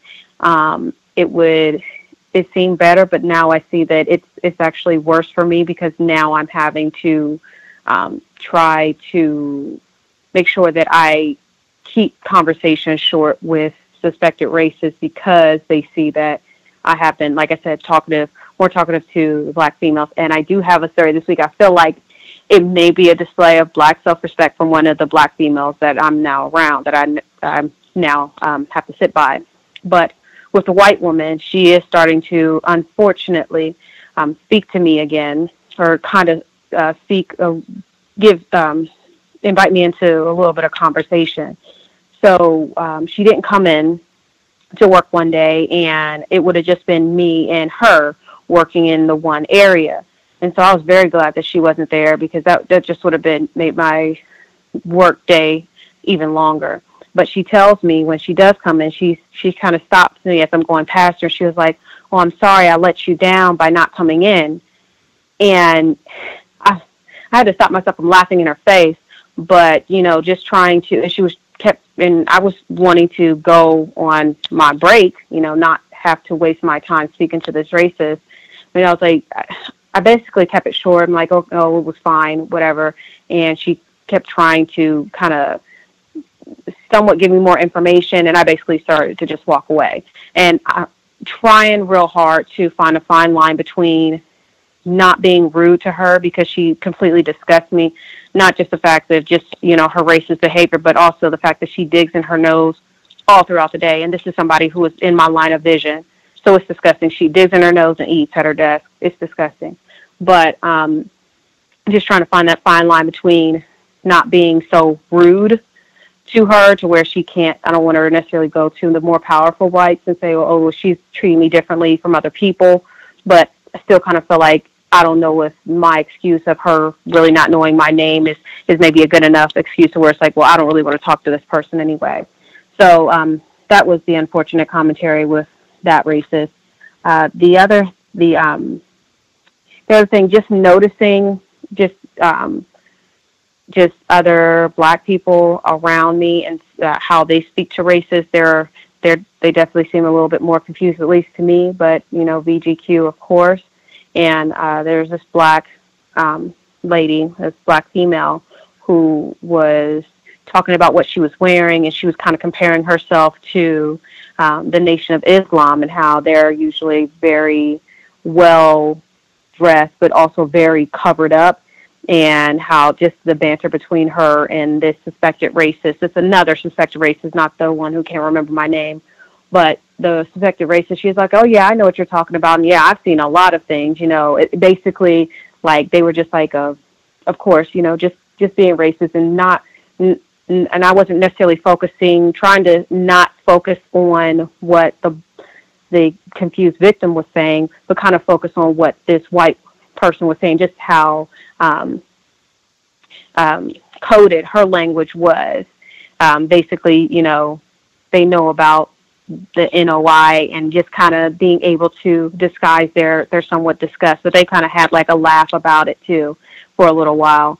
The last thing, which I was saying, it could be an act of Black self-respect. So one of the higher bosses came over to the area where I sit, and she had made comment on my hair, another Black female's hair, and then another Black female's hair, all of us staying in the same area. And the younger, I won't say that she's younger, but I guess she's not that much older than I. But she had, because the white woman, the suspected racist, usually, not usually, she's always, I feel like she's kind of one of those people who maybe more confused Black people would say that she's one of the quote unquote good white people. But I'm glad that I observed this to see that that really doesn't make sense, that term good white people. But she's basically, commenting on how nice it is that, we can change up our hair. Sometimes it could be straight or afro, whatever. So the Black female, the somewhat younger Black female, she goes to introduce herself. The higher boss goes to introduce herself to her, and she has her hand out to shake her hand. And the Black female, she was like, "No, we've met before. You've done this twice already."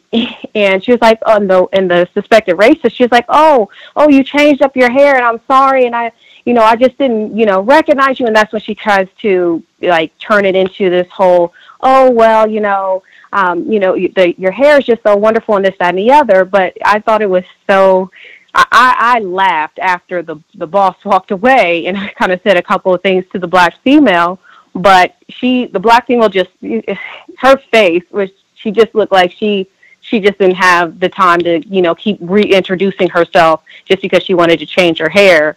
But she just looked at the suspected racist hand, and that's when she said, well, she didn't shake her hand, or she didn't, that basically, I guess, back down from like, no, I'm not going to keep reintroducing myself to you. You've done this before. So I definitely appreciated that from her. And she was like, when I said a couple things to her, she was like, yeah, she's done this. And it's like, yeah, I know I wear my emotions on my face, but, I don't know why we have to keep going through this, basically. But that's all I wanted to share this week. Thank you for allowing me to speak. I'll mute my line. Appreciate that, Red.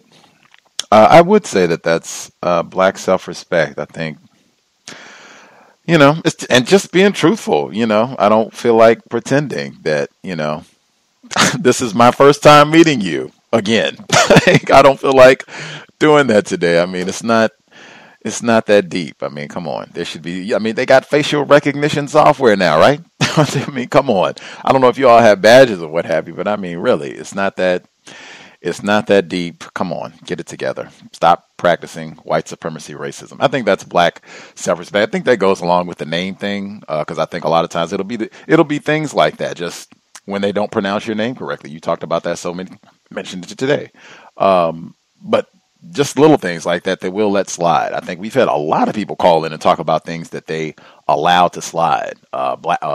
Whites on the job calling them nicknames or not calling them their name, or just all kinds of things where they would not do this to you if they were not racist, as opposed to if you were black.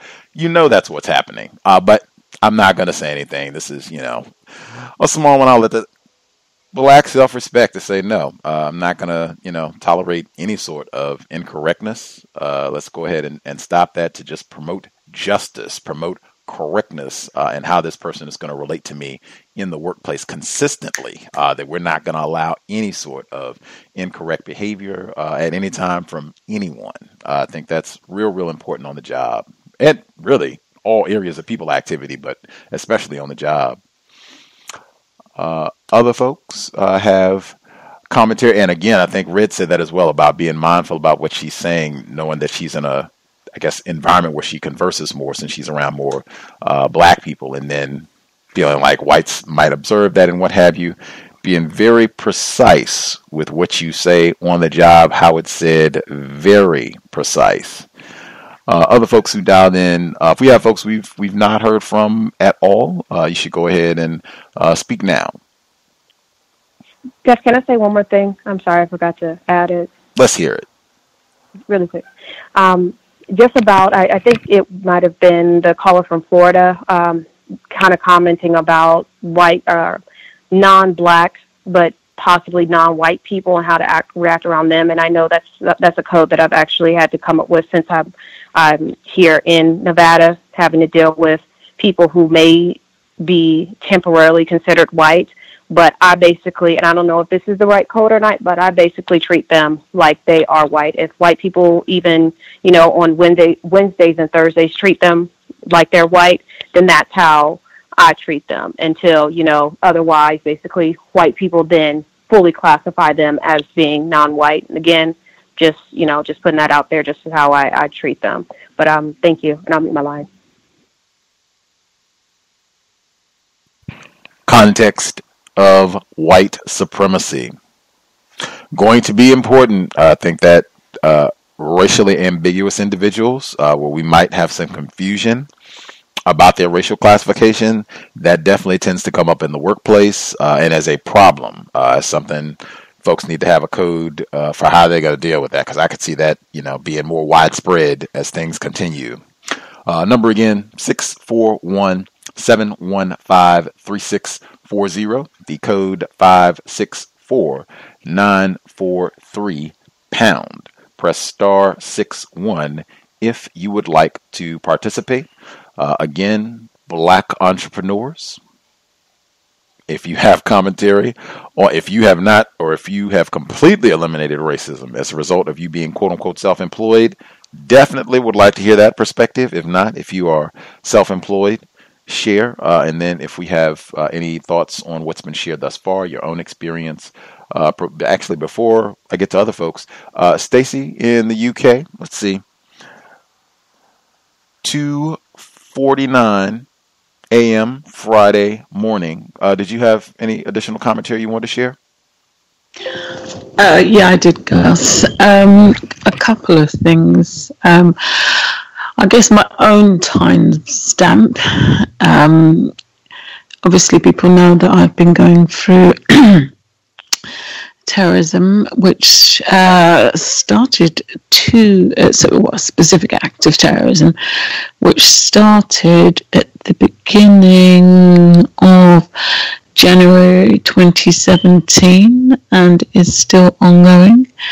And since September, I have been kept out of the office by my employers. So that's now nearly 10 months. And just to note that I'm the victim. It started off with a false accusation against me, where someone accused me of shouting at him. And I took it to grievance because it was just a culmination of 3 years worth of terrorism. It's probably more than 3 years, but definitely heightened period of 3 years of terrorism, and included my director pushing past me aggressively on more than one occasion, and another non-white person, but rather than doing what they should be doing and suspending the individuals, they've chosen to keep me out of the office. So that's nearly 10 months now. So that's my timestamp. I wanted to... a really quick one, because I realised that... I was thinking about Thomas in New York and your Yoga Chronicles, Gus, and Thomas mentioning that he doesn't... I think he probably had the conversation with you, doesn't do yoga because he's not very flexible.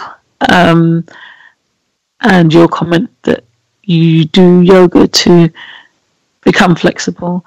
When I first started, which was encouraged by your updates, I found it really difficult to do. And what I did do is I persevered, and I found a yoga mat on Amazon, which is really thick. So it's about 3 centimeters thick.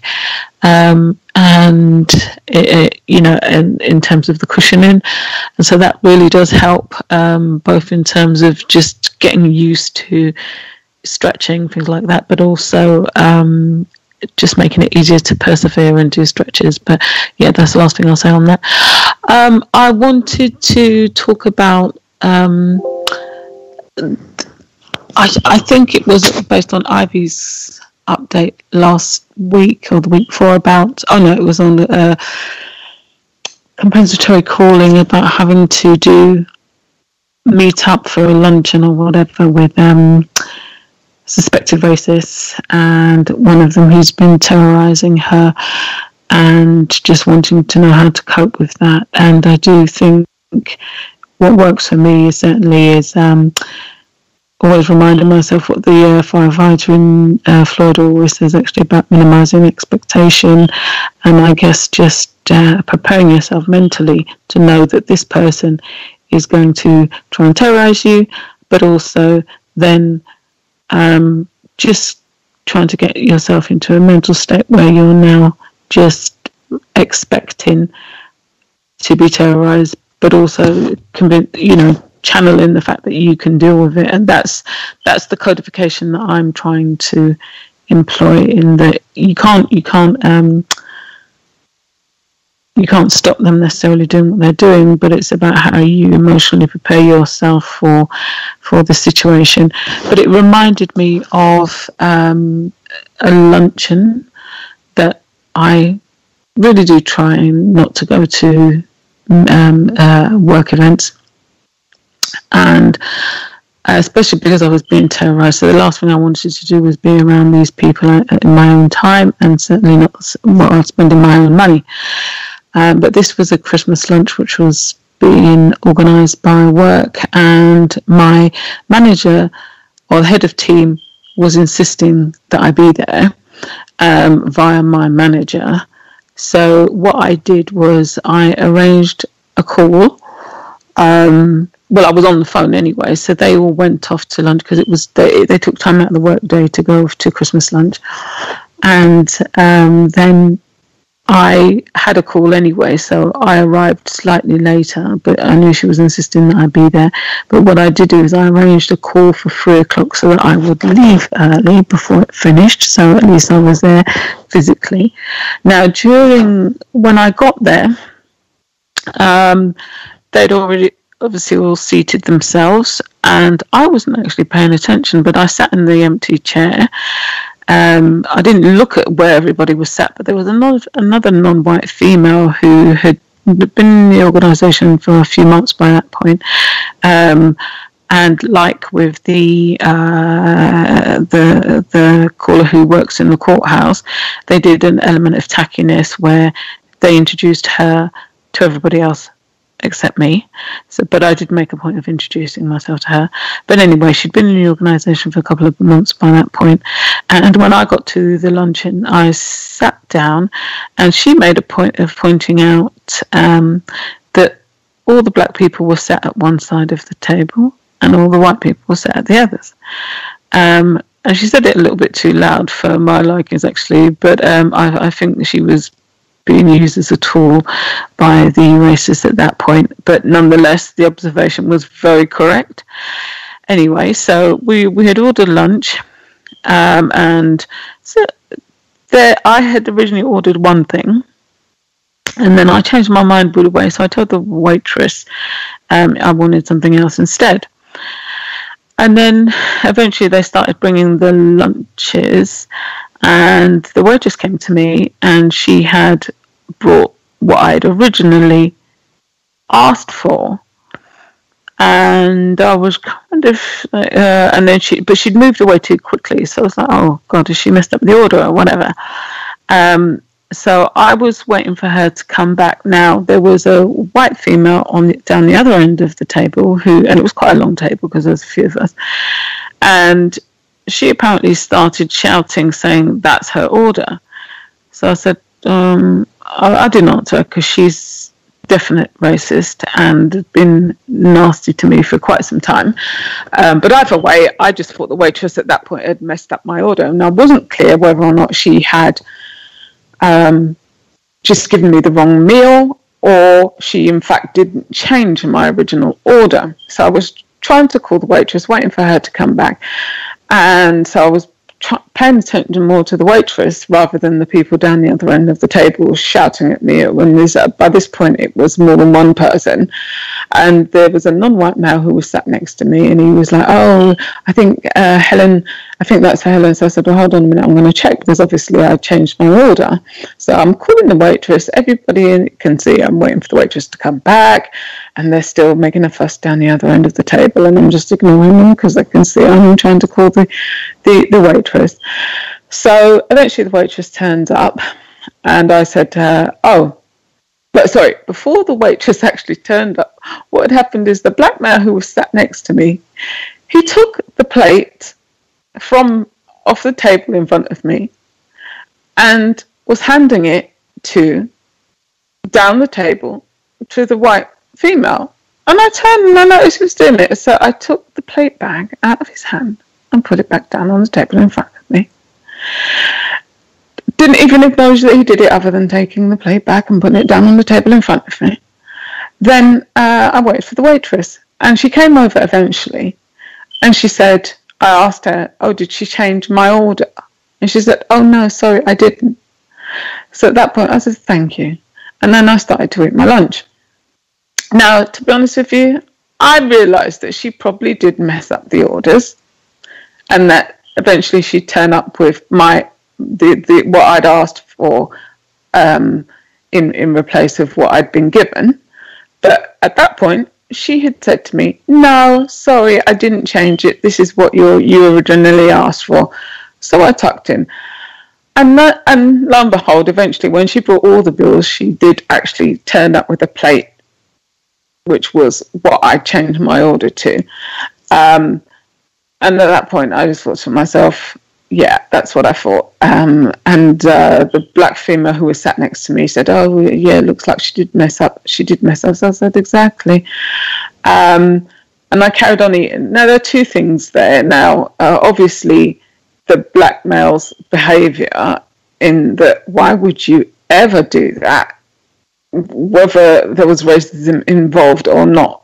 But the mentality to actually think he's going to take my plate and hand it to this white female down the table, and because I wasn't looking at her, I don't know whether she asked him to do it or whether he took it upon himself to do it. I have a feeling they asked him to do it, but either way, in my mind, I really wanted to say something not so great to him, but I didn't. I controlled myself, so I'm pretty proud of myself. And we continued at lunch, and we talked, and we were very cordial until I left early for my meeting.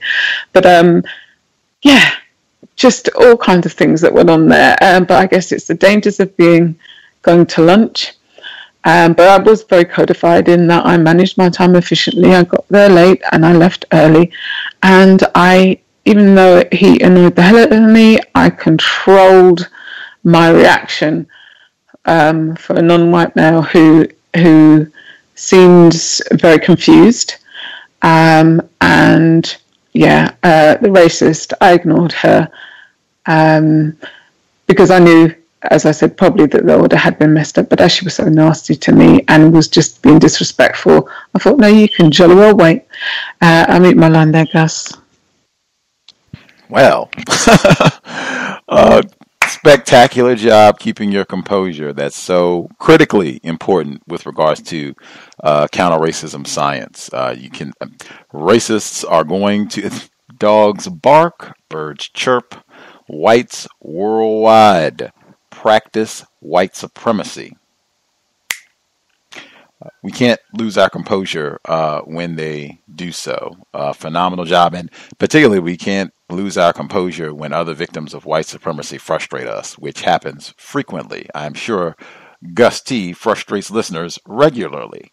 But great job there as well, because that's so important in the workplace. That's, what happens a lot of times is we end up being in conflict, victims, non-white people, we end up being in conflict with each other, often for the entertainment of racists on the job. Would not surprise me if, they had directly, indirectly, racists did tell him to do it.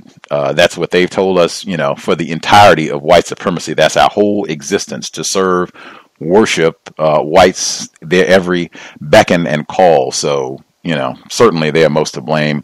That's, black self-respect on the part of Stacey to remain composed throughout and to not even respond. Planned ignoring can be so successful in the workplace and lots of other environments as well. You are not required to respond. That is so important. You are not required to respond. When people, just because someone says something to you, even if they say your name, you are not obligated to respond. Just be mindful of that. Willful, planned ignoring can be a very successful strategic strategy.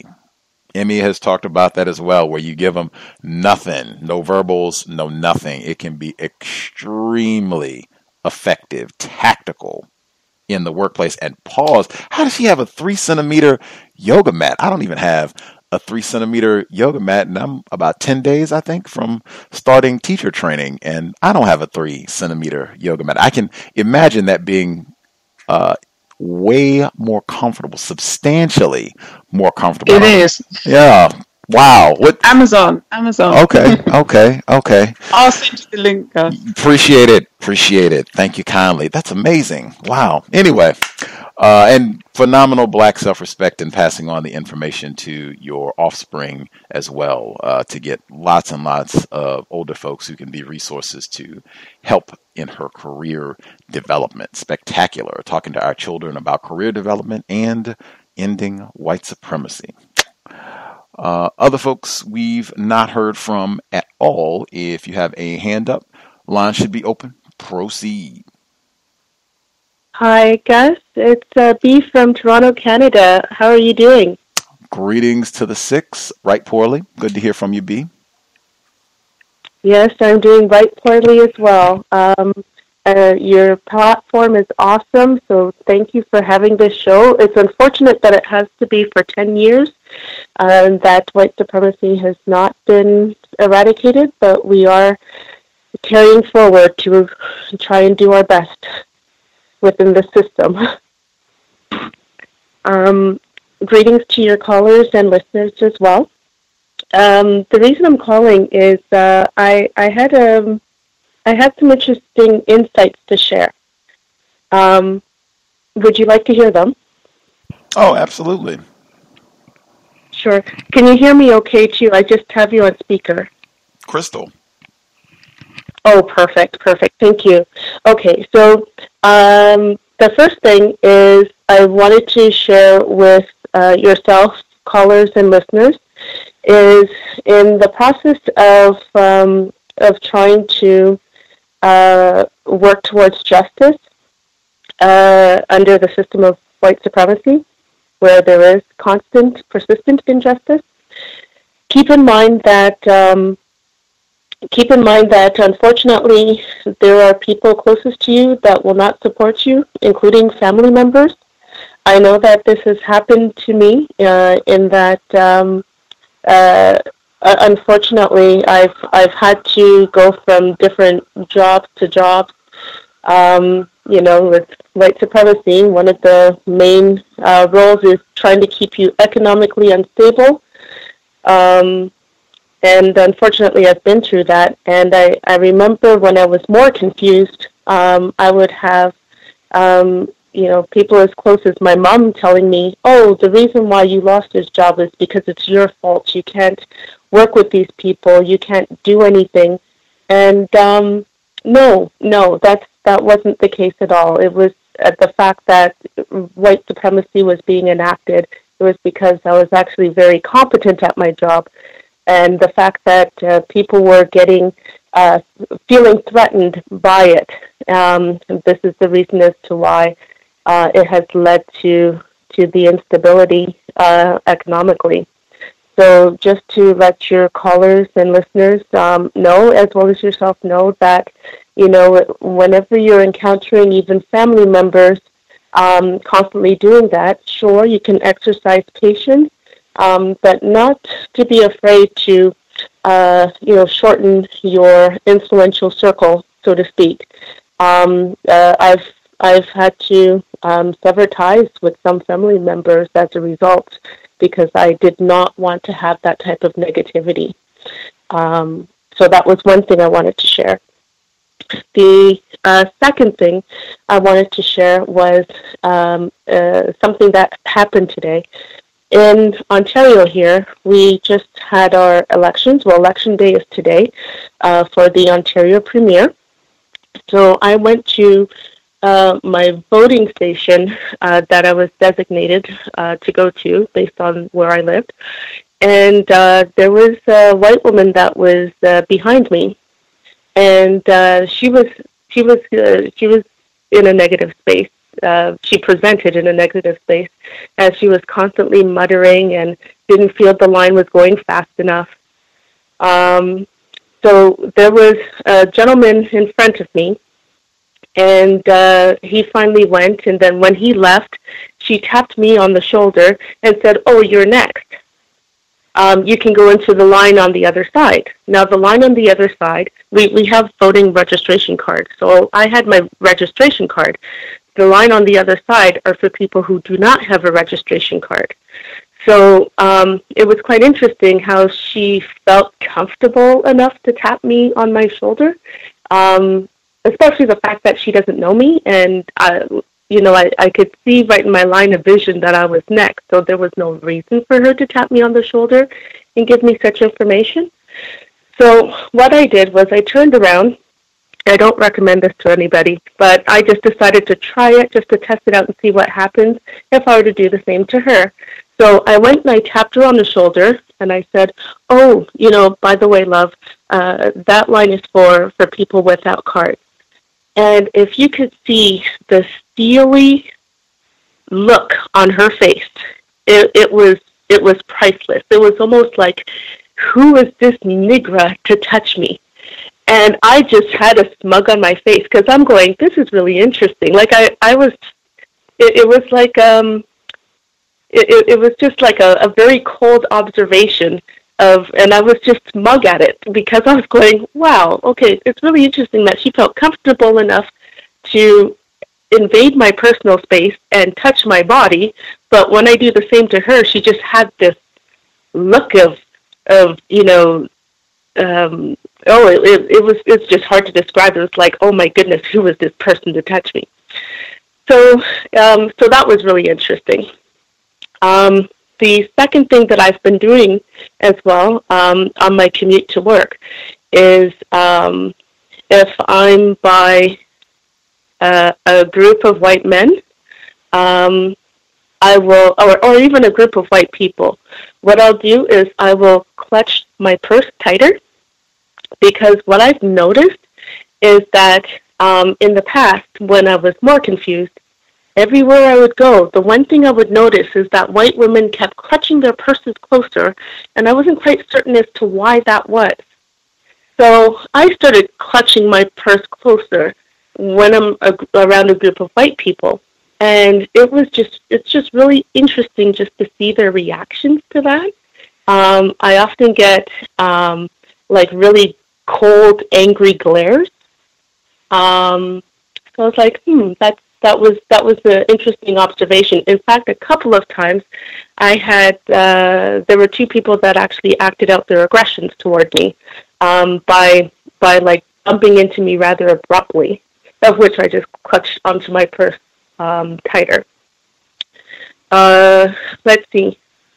The last thing that I wanted to add was because I'm self-employed, so I say, because I went through getting the business incorporated, it doesn't, okay, let me just give you a little bit of a background.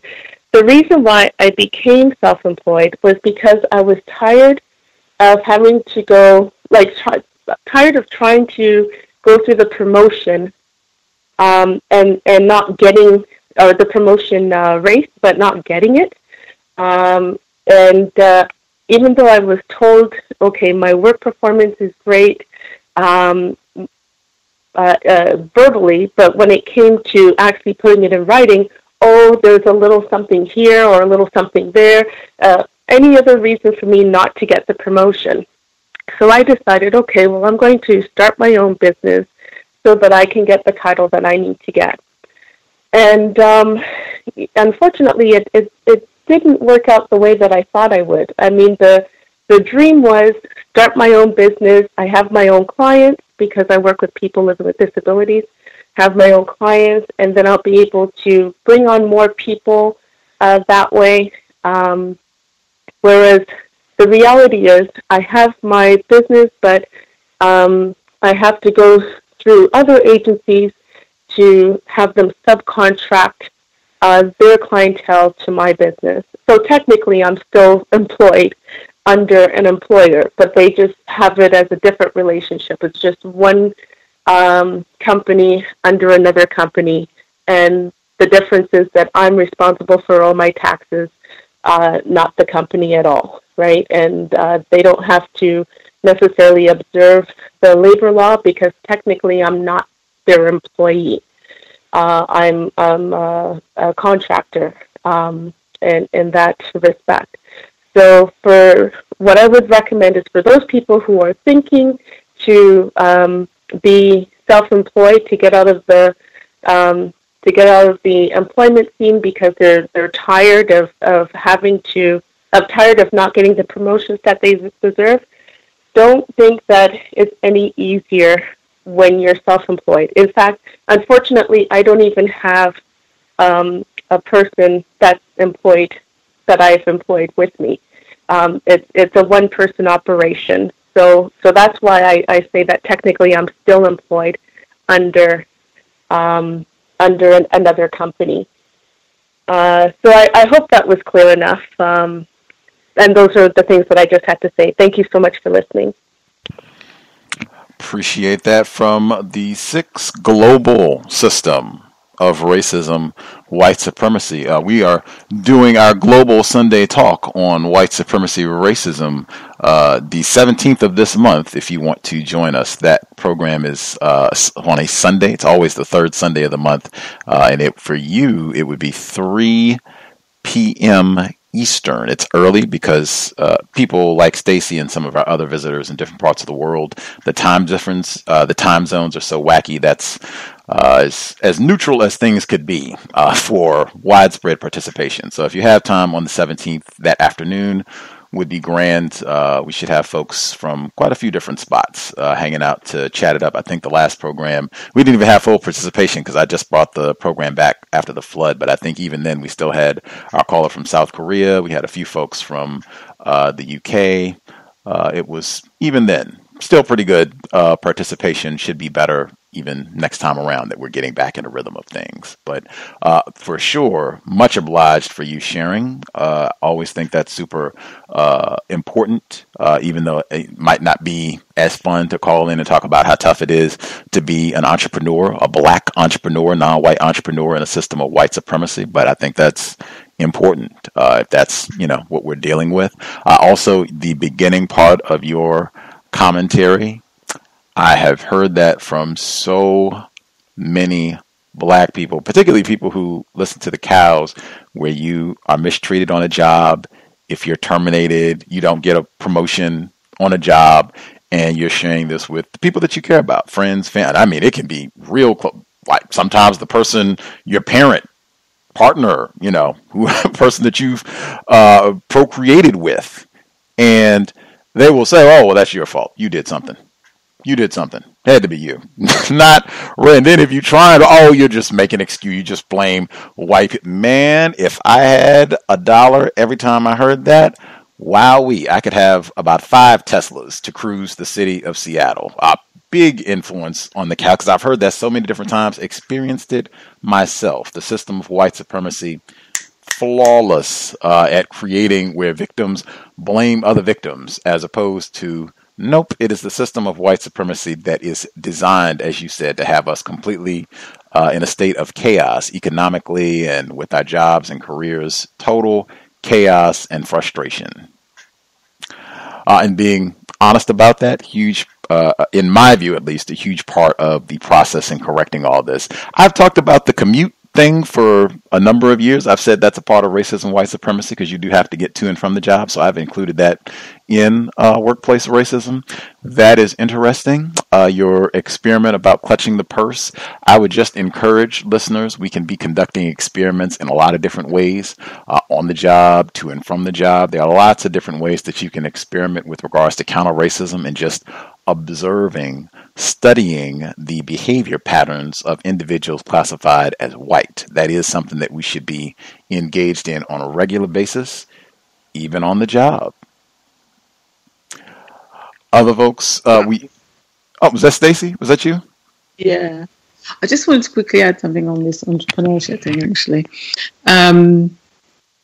Couple of years ago, at the height of, I guess it's been terrorism all the way around, but I was working on a particular project, doing exactly what I'd been asked to do, which was to develop the project up, but also it was going to be launched, and the organisation that I worked for, one of the group directors, wanted me to also get other businesses to agree to back the project, because there was going to be sort of like a media launch of it as well.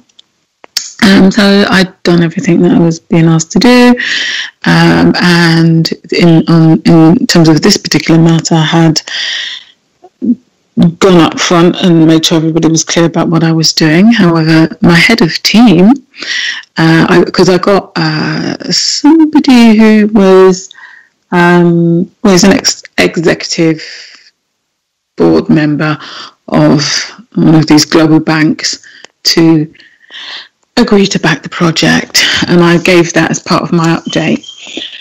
She didn't actually, my head of team, she didn't actually mention that point specifically. I had forwarded them out to her in an email, but for some reason I was at her desk and she was asking me something. Then as I was leaving the desk, she said to me, "Oh, perhaps you'd like to go and start your own company." And I walked away from that so confused. And I'm laughing now because I'm laughing at myself. But it was just, I guess, the start of her paranoia and wanting me out of her team and I guess out of the organization. You think you're doing a good job, you do a good job, you're doing what you're being asked to do, and that can be a problem. And but when I walked away from it, her desk, I was like, did I just hear that? She did just say it. What does she mean by it? Why would she say that? And it took me a long time to process and just accept, because up until that point she'd been nice in inverted commas, air quotes, and so her behavior was slowly changing and the attacks were increasing. And that was just one of them that, it's not even something you can prove. And I'm sure if someone had asked her, she said, "Oh no, I was just being very complimentary. She's just excellent," and whatever, or deny that she said it at all. But yeah, so that was just my link to the comment on entrepreneurship, because sometimes we're encouraged to go and start a business. I'll mute my line. Wow. The tackiness of white women, major theme throughout. Interesting twist on the entrepreneurial side of things. I was not expecting that, but I can't say that I am surprised, even from the other side of the world, other side of the planet. Before I nab some of the other people who dialed in, we had a person who wrote in, I think this is a non-white female. She says, "There is a white man who is a manager at my job who frequently comes around my cubicle." Forgive me, I was puzzled because she doesn't say that this is her manager, right? She says there's a white man who is a manager at my job. I don't, I just think that's important if this is your direct manager or if this is just someone who is a manager at the place where you work. Anyway, "He seems very focused on me. It makes me very uncomfortable. Do you have any suggestions on what I should do about this? I am thinking about leaving my job." I would say if it's enough to make you uncomfortable, then it should be addressed. I guess it would be helpful to know more details, to know if this person, if you're listening live, like to know, is this your direct manager? If it's not your direct manager, then I would probably be more aggressive about how I deal with this, because if it's not your direct manager, then there's no reason that he should just be hovering in your space on a regular basis for no reason. Like, I would be a lot more aggressive about inquiring and alerting people that I do not feel. That's why I said before about, yes, it is very helpful and advisable to point out when someone is committing an infraction that is a violation against the company, not against you on a personal level. However, if there's something that is a safety concern, that's one that, hey, I would lead. I do not feel safe. And then if it's something that I think it's site-wide, like the problem Droptomania was talking about, do that as well. But I mean, I do not feel safe. That should be enough to get action beginning that, oh, well, wait a minute, let's make sure things are safe. Why is this happening? Who is this person that, is just hanging out in your area? Is the person there for a reason? Are they doing something? Yeah, but is this your direct supervisor? That would be a good question to know. And are they like talking? Are they just looking at you? I'd want to know more detail about that. But I would definitely say something regardless of all of that, even if it is your direct supervisor, you can ask, is it something that you need, or did you have a question? Just sometimes if the person is there and I'm not sure if I'm doing something incorrect or what have you, to just try and, get it so that you can be comfortable at your job. I would certainly handle it differently if it was my supervisor that was doing this in the direct area. I think, they might be able to say, well, hey, I'm observing my workers. That's a part of my job as a supervisor. I'm supposed to be here to look over, see what you're doing.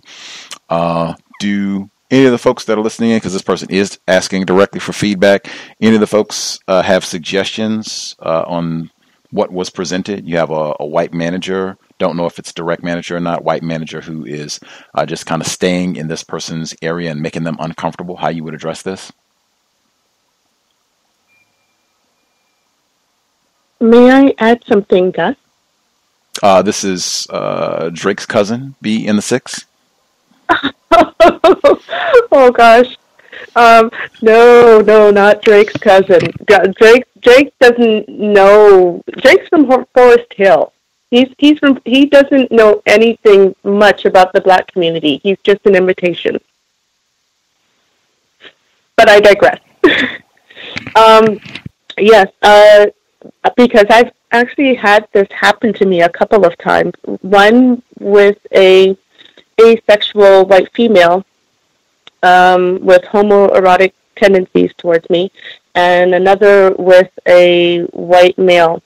And it involved surveillancing, coming like really close into my personal space. What I would recommend is that the person who wrote in is to definitely document the occurrences. Make sure that she's up to par on her policies and procedures, especially in terms of harassment, if there is things around sexual harassment, and making sure that, well, hopefully she also has a union. If she doesn't, then, to, again, still document and accumulate that way. And if she can get a transfer out of that job, that's even better than just having to quit. Or she can, see if she can find ways to try and avoid. If it's a direct supervisor, it's a little harder because they may call her into the office at any point. So it might be difficult, but to definitely document. And unfortunately, they also have ways of minimizing and trivializing these things too when employees bring up these matters, especially around sexual harassment. But in this climate that we're in, under the Me Too movement and whatnot, depending if it's a white male, then she may be a little more successful. For an asexual white female, I'm not quite sure. So I'm not quite sure if she mentioned the gender of the supervisor, but those were my... A white man. Okay. So then she might be hopefully a little more successful under the Me Too, with that Me Too movement going on.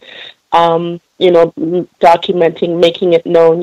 I feel really uncomfortable. Is there a way that I can, if you want me to follow up instead of following up in your office, can I just follow up with an email? Things of that nature, and send that through email. I would like to follow up with you via email. Just make sure that the nonverbal cues are illustrating that you're not feeling comfortable in that person's presence. And then if she has to leave, then she leaves. So either decisions, and I hope that she doesn't feel at fault for either decisions, because none of this is her fault. So thank you. For sure. Appreciate the suggestions, B. I always think it's great in those type of situations, and in general, consult your policy and procedure to see what they have to say about sexual harassment, that sort of thing in the workplace. That can be helpful, and even bringing that up once you do not feel comfortable in the workplace, you can ask. And I'm an advocate once you start a job to ask about what's their policy and procedure around sexual harassment, or if you are feeling uncomfortable in the workplace. But you can even ask in the staff meeting, particularly take advantage of what's happening right now. You don't have to indict anyone directly. You can just ask about what's the policy, what's the procedure. Maybe we even can get a refresher training course here to deal, in light of all of the allegations and things that have been made. Other folks have suggestions. I'm keeping an eye on my email in case we get an update as to whether or not this is this person's direct supervisor or not, because I do think that's important. Other folks have suggestions on how you would deal with a white man who's just kind of being in your space, white manager, just kind of being in your space, making you uncomfortable on the job. Can I be heard? Yes, ma'am. This is our software developer in Wisconsin. Yes, sir. So I'm a big fan of asking questions. I think I would ask, do you need anything? That would be, or are you looking for me for something, or is there some work that I need to have? Is there some work that's due to you, or something related to the job? I don't know if this her direct supervisor, that would probably be the most effective thing to do. And every time he comes around, continually asking questions. I know that she says she's feeling uncomfortable, so it may be kind of intimidating for her at first. But if that was my direct supervisor, that would be what I would do. I find that when you ask a great deal of questions to whites, they generally tend to stay away from you after a while. If it's not her supervisor, I would still ask those questions, but I would ask questions like, is there a project that I'm supposed to be working on with you? Is there something that you need? So on and so forth. Again, asking questions I find is the best way to neutralize things, because a lot of times white people just aren't very excited to answer questions from black folks. So that's all I have, and and I do think that documentation is very important as well. Getting back to V and your suggestions as well. That's all I have. I'll mute my line. Much obliged. Appreciate that. Did other folks who dialed in other suggestions on how you would deal with this white man manager who's just kind of surveilling being in this black female's office space or office work area? Gus, can I comment? I'll wait. All right, on. Stacy in the UK. Yeah, I'll try and be quick. I've been in this position, and I was dealing with it as part of the overall sort of grievance that I'm dealing with. So a couple of years ago, I did have a similar situation where somebody who does not manage me seemed to think that she had the authority to come and literally micromanage me to the point of even asking me if my diary was up to date, and that kind of behaviour in front of other people in the team. And she certainly wasn't my manager, and there was no issue with me keeping my diary up to date. So either way, it was just inappropriate. I did raise the matter with my head of team, just about her overall behaviour, and they lie and deny that certain things are going on, but it was clear to me, because she was also involving herself in my work, that she was up to something bigger than just trying to assert her authority. And so my point to the person who wrote is to just be mindful that sometimes they can be, just doing idle terrorism, or not so idle terrorism, but, just getting the joy out of terrorizing you, but just be observant as to maybe there is another agenda, and think about that as you decide how you want to respond, because this person was undermining me in terms of my job. So just looking for ammunition, and then trying to take over projects that are high profile because they want to take credit for your work, and also because you're a Negro, so why would you be given such high profile projects. So just be observant, mindful of the agenda, but also to raise it with your managers. Now, it didn't actually stop this person from succeeding in what they were doing in terms of, undermining me and my work, but certainly what it did do, because I did, after meeting with my manager, I did send an email summarising the discussion and what had been said. So I was able to use that as part of the evidence in terms of the 3 years worth of terrorism that I have been dealing with. And I'll meet my line there, Gus. Spectacular, Stacey. Thank you for yielding the floor, Emmy. Good to hear from you.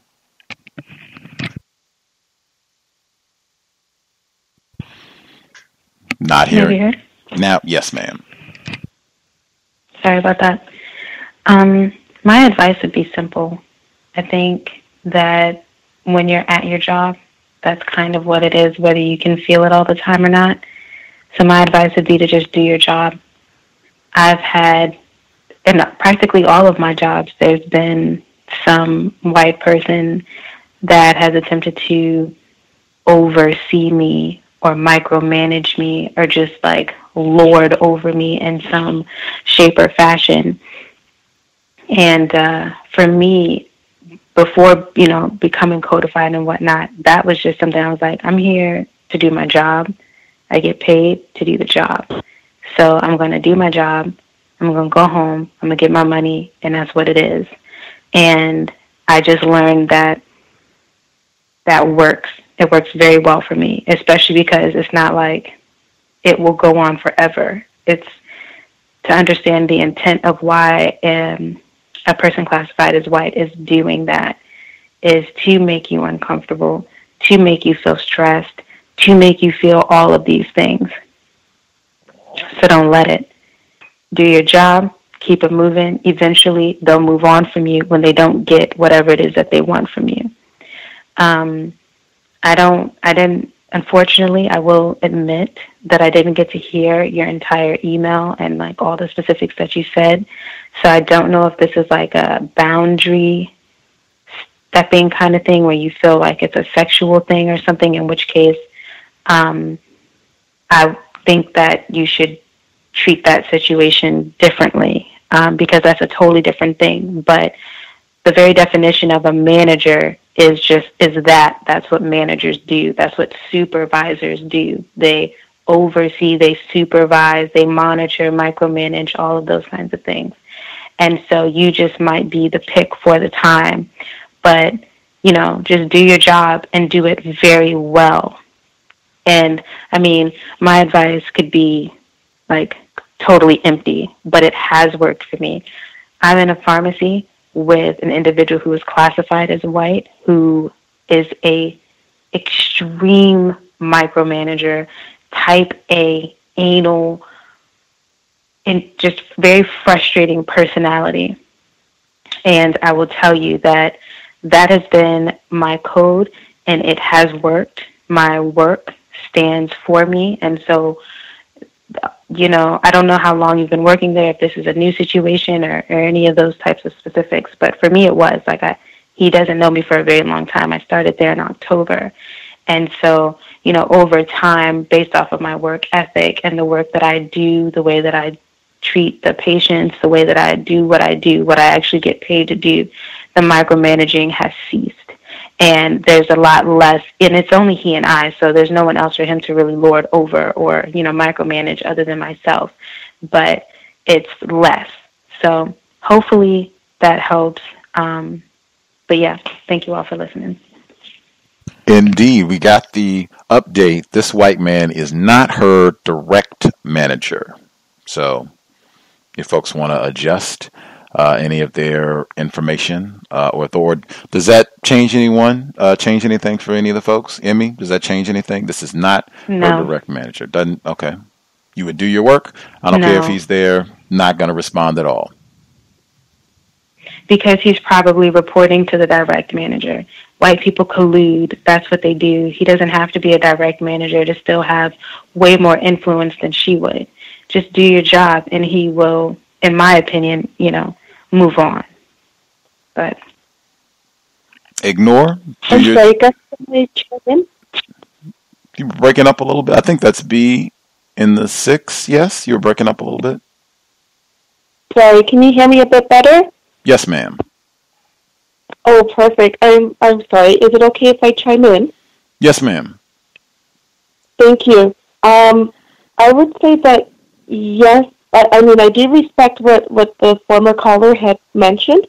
I would also like to add that it does change it somewhat in that if it's not her direct supervisor, I do understand that managers are there to supervise and manage, but if she's feeling very uncomfortable, and especially if it's something of a sexual nature, that she should definitely use her nonverbal cues and her verbal cues to exercise or to express that she is feeling uncomfortable, and that she should definitely document, and that she should definitely, start building a case for herself. And the reason being is that I know in my situation, especially with the white female who was asexual, she was homosexual, and she was trying to come on to me, and she was she wasn't my direct supervisor, but she was the supervisor for another department in a company that I used to work for. But it was the documentation that helped. It was showing and informing a couple of other employees who also worked alongside, where I'd say, okay, like I wouldn't say full out, I feel uncomfortable around her, but I'd say, have you noticed this, or have you noticed, like, I'm getting a lot of attention from this particular person? And then they would also be my eyes and ears and ended up becoming my witnesses.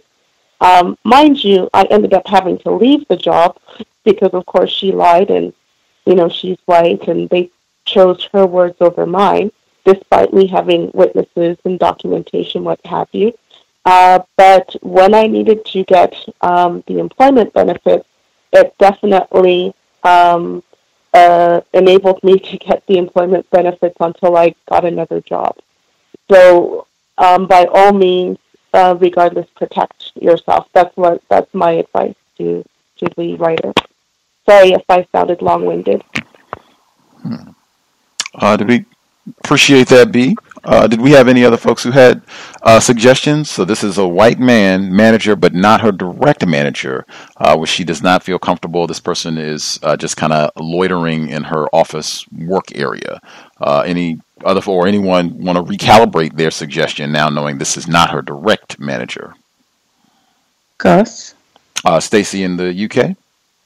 Yeah, I mean, I understood that it wasn't her manager, so I wouldn't change my advice. But it is very situation specific, so it depends. I mean, if it's a job that doesn't, if it's not a job that she intends to stay at for a long time, then she may handle it one way. But if it's, you have to be careful, because there's often agendas, and that's what I was trying to present in terms of my example. But I also would agree with what Emma said in terms of that sometimes, they are working on behalf of other managers anyway, so you really do have to assess that situation. And certainly in my instance, that was the case as well. But the only thing I would probably do differently, because this individual was trying to undermine me, and I guess it was very early on in her warring, is to make sure that I'm remaining in contact with my manager or my head of team, making sure that they are aware of my work and what I'm doing, and not in a confrontational way, not in a way that you're complaining, but don't allow the person with the agenda to just dictate the narrative about you. That may change the situation, it might not, but just realize that there is a game being played, and sometimes, and what my mistake was probably in one way was to retreat, and maybe I wouldn't have been able to change the agenda anyway, and I probably wouldn't have. I wouldn't go into all the details now. But yeah, so just, I guess it's situation specific, but I understood the context. It wasn't her manager. And as I said, it was useful to me to be able to document and use that evidence years down the line. Now, again, whether the evidence makes a difference is another matter altogether, but at least it does protect you to a degree. I'll mute my line. Much obliged, Stacey in the UK. Any other suggestions?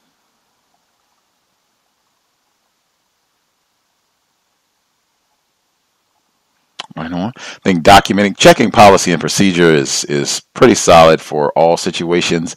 Documenting is generally very solid as well, and I am always an advocate of asking questions and in a calm, pleasant manner.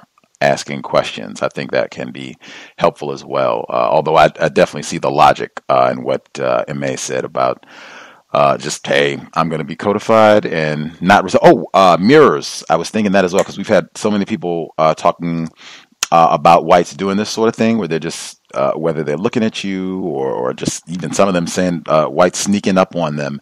It might be good in this situation to have the mirrors as well, just so that you can kind of increase your field of vision. That might help your comfort level. I think the listener, I think she said she was looking at trying to leave and not having this be a long-term situation. So as long as you're going to be there, I would try and make it as comfortable and secure for yourself as you can. Having mirrors at your desk, or at least a mirror at your desk, that can be something to help out as well, and asking questions. Do we have any other folks that we missed completely? Anybody that we missed totally, didn't get an opportunity to share? Have you heard? Greetings, Ivy.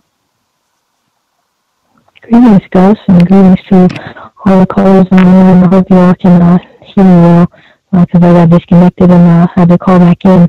I'm on the vote line. But I want to say to Stacey, thank you for your commentary about the race soldier that I'm dealing with. And I want to say that I really appreciate the commentary from B and from the Codified software developer, all that they had to share all night. And the little bit that I heard from Emmy, I got disconnected in the middle of her talking, so I look forward to listening to it again tomorrow, the full recording of it. But shout out to her for what I'm about to say.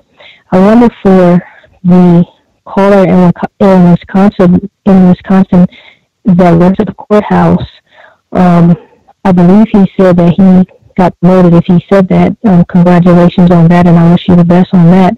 And I wonder if it was possible when the race soldier tried to publicly humiliate you by pretending to forget how long you have been working there and just being petty and childish and racist and retaliatory. If it were possible, I don't know who she is to you, so I wonder if it were possible for when she said that, for you to just not say anything at all. And then I think she just would have, felt stupid. And I wonder if that was possible, what would have happened if you would have done that. And shout out to Emmy for that, for just that brilliant code. Like it's like my favorite one. And that's all I had on my mind. Thanks everyone. Thanks, Gus. Appreciate that, Ivy. I guess we had a question. The caller in Florida, did you want to field that one? Okay, what was the question again?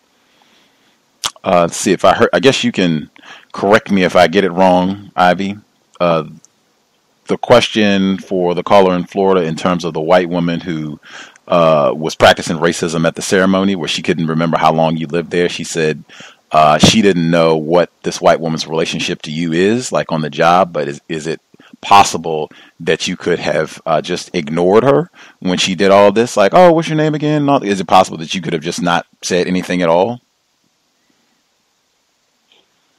Oh, well, like my response was, I just said that the truth of it was that I was there for 7 years, so she was listing off like milestones for the employees, and she ran off a list of about 5 people, and my name was last.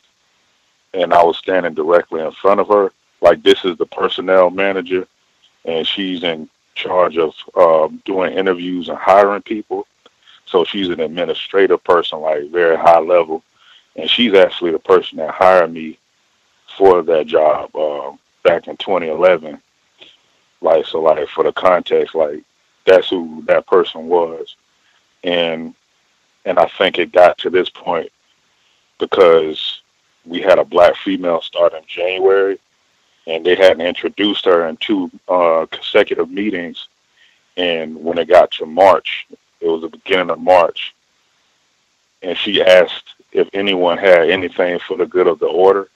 So I raised my hand and I said, we have a new person, and I said what her name was, and she wasn't introduced last month. So last month, including the month of March, February and March, they hadn't introduced her, and I could tell she wasn't very happy about that. She was upset about that.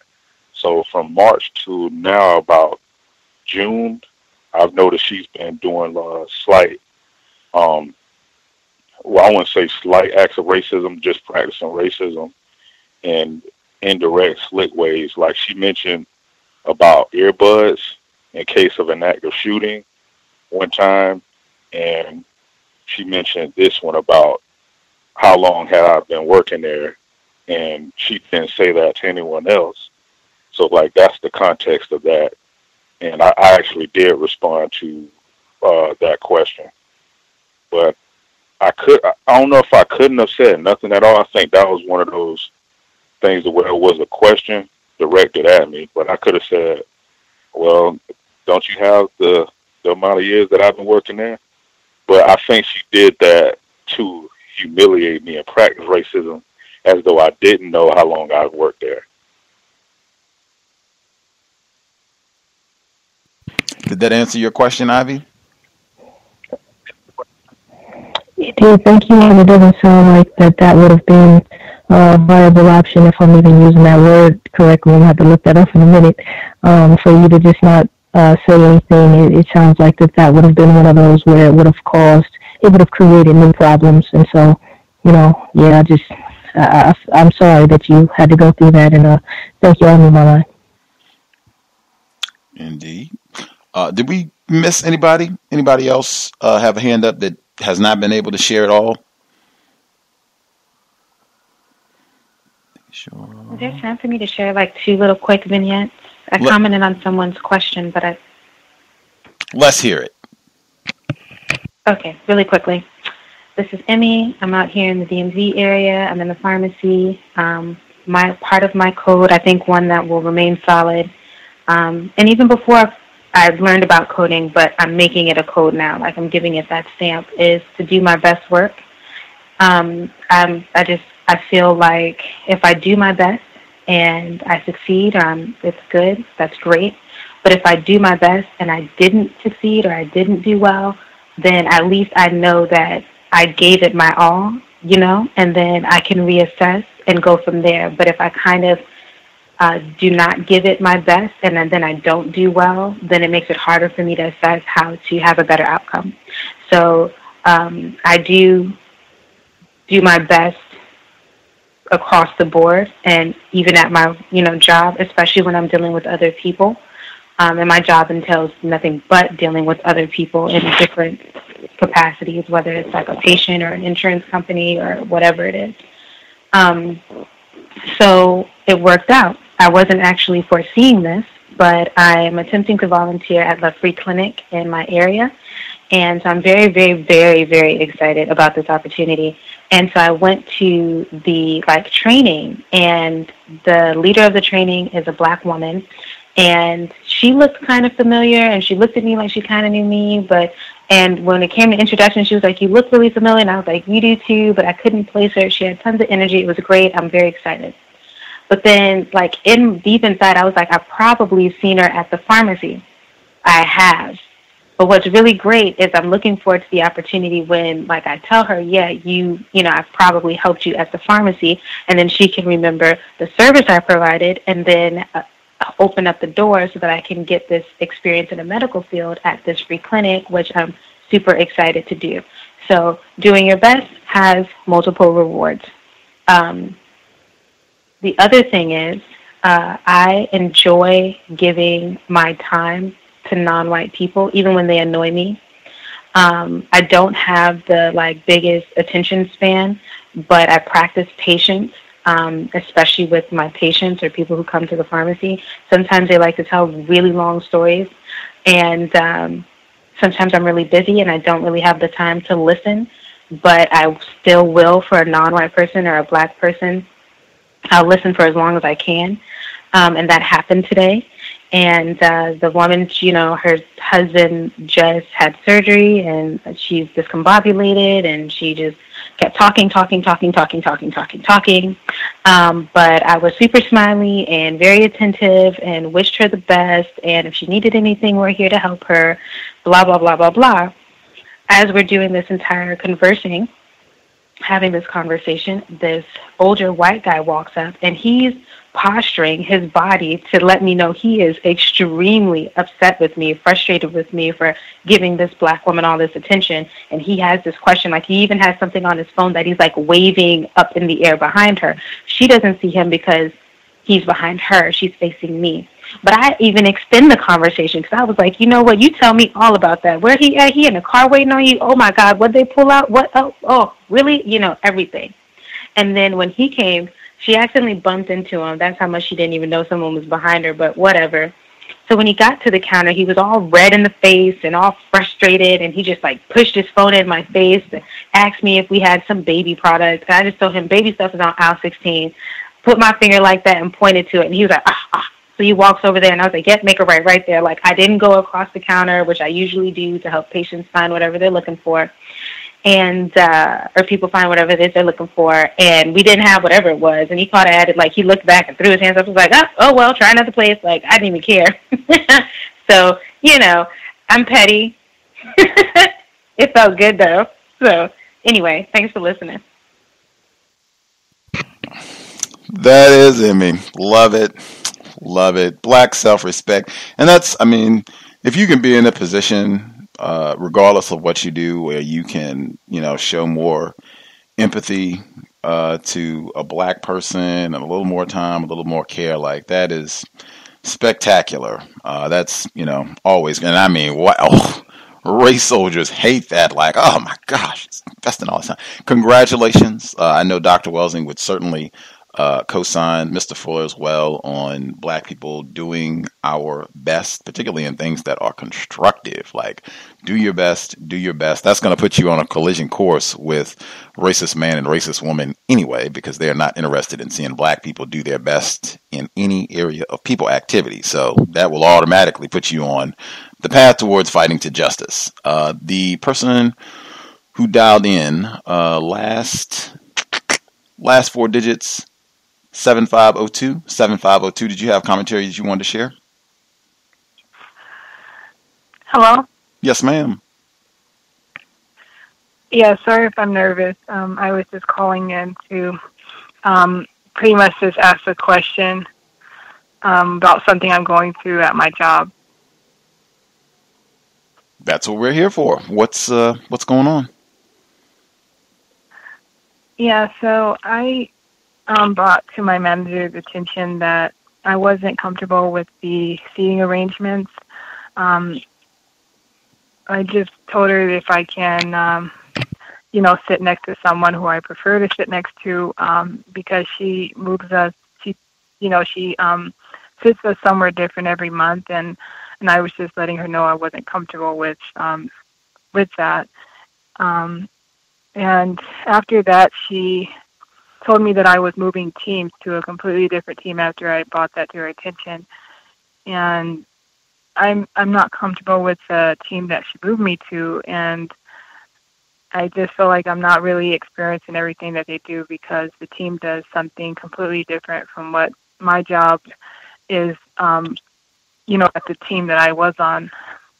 And I just felt like she moved me because of, me asking her if I could just sit where I want. And I was just wanting to ask you if I did the right thing, or was I supposed to just not say anything? I certainly, I wouldn't say that you did anything incorrect about that. I don't know enough information about, the situation and, everything that led up to that. And is this a white woman who's in charge of someone classified as white who's in charge of saying, who told you you're going to be moving to a new team? Was this a white woman? Yes. Okay. Hey, in the system of white supremacy, whites are sometimes very arbitrary. So it could have been that they had made that decision anyway. It could have been a racist act of retaliation. Talk about petty. Racists are the pettiest in the world, especially when it comes to blacks. It could have been, who is this nigger to come in and ask, where does she want to sit at? That could be the case as well. As I said, I don't have enough information about it to, figure out which one it is. To say whether or not that was already a made decision, or if that. Did she tell you was it an instantaneous thing? Like you went and said you weren't comfortable with the seating arrangements the way they've been going? Is it possible that you could be seated here? And did she say immediately, oh, you're going to be going to a new team? She told me the next day when I came in that I was going to be moving to a different team, and I just really believe it had to do with that because I wasn't told to move to a different team until that happened. Yeah, from my position, I just don't have enough information to know. It's either way is possible. She could have went home. I might be leaning, particularly if what you're thinking, I would say that you are much more informed, substantially more informed about the situation than I am.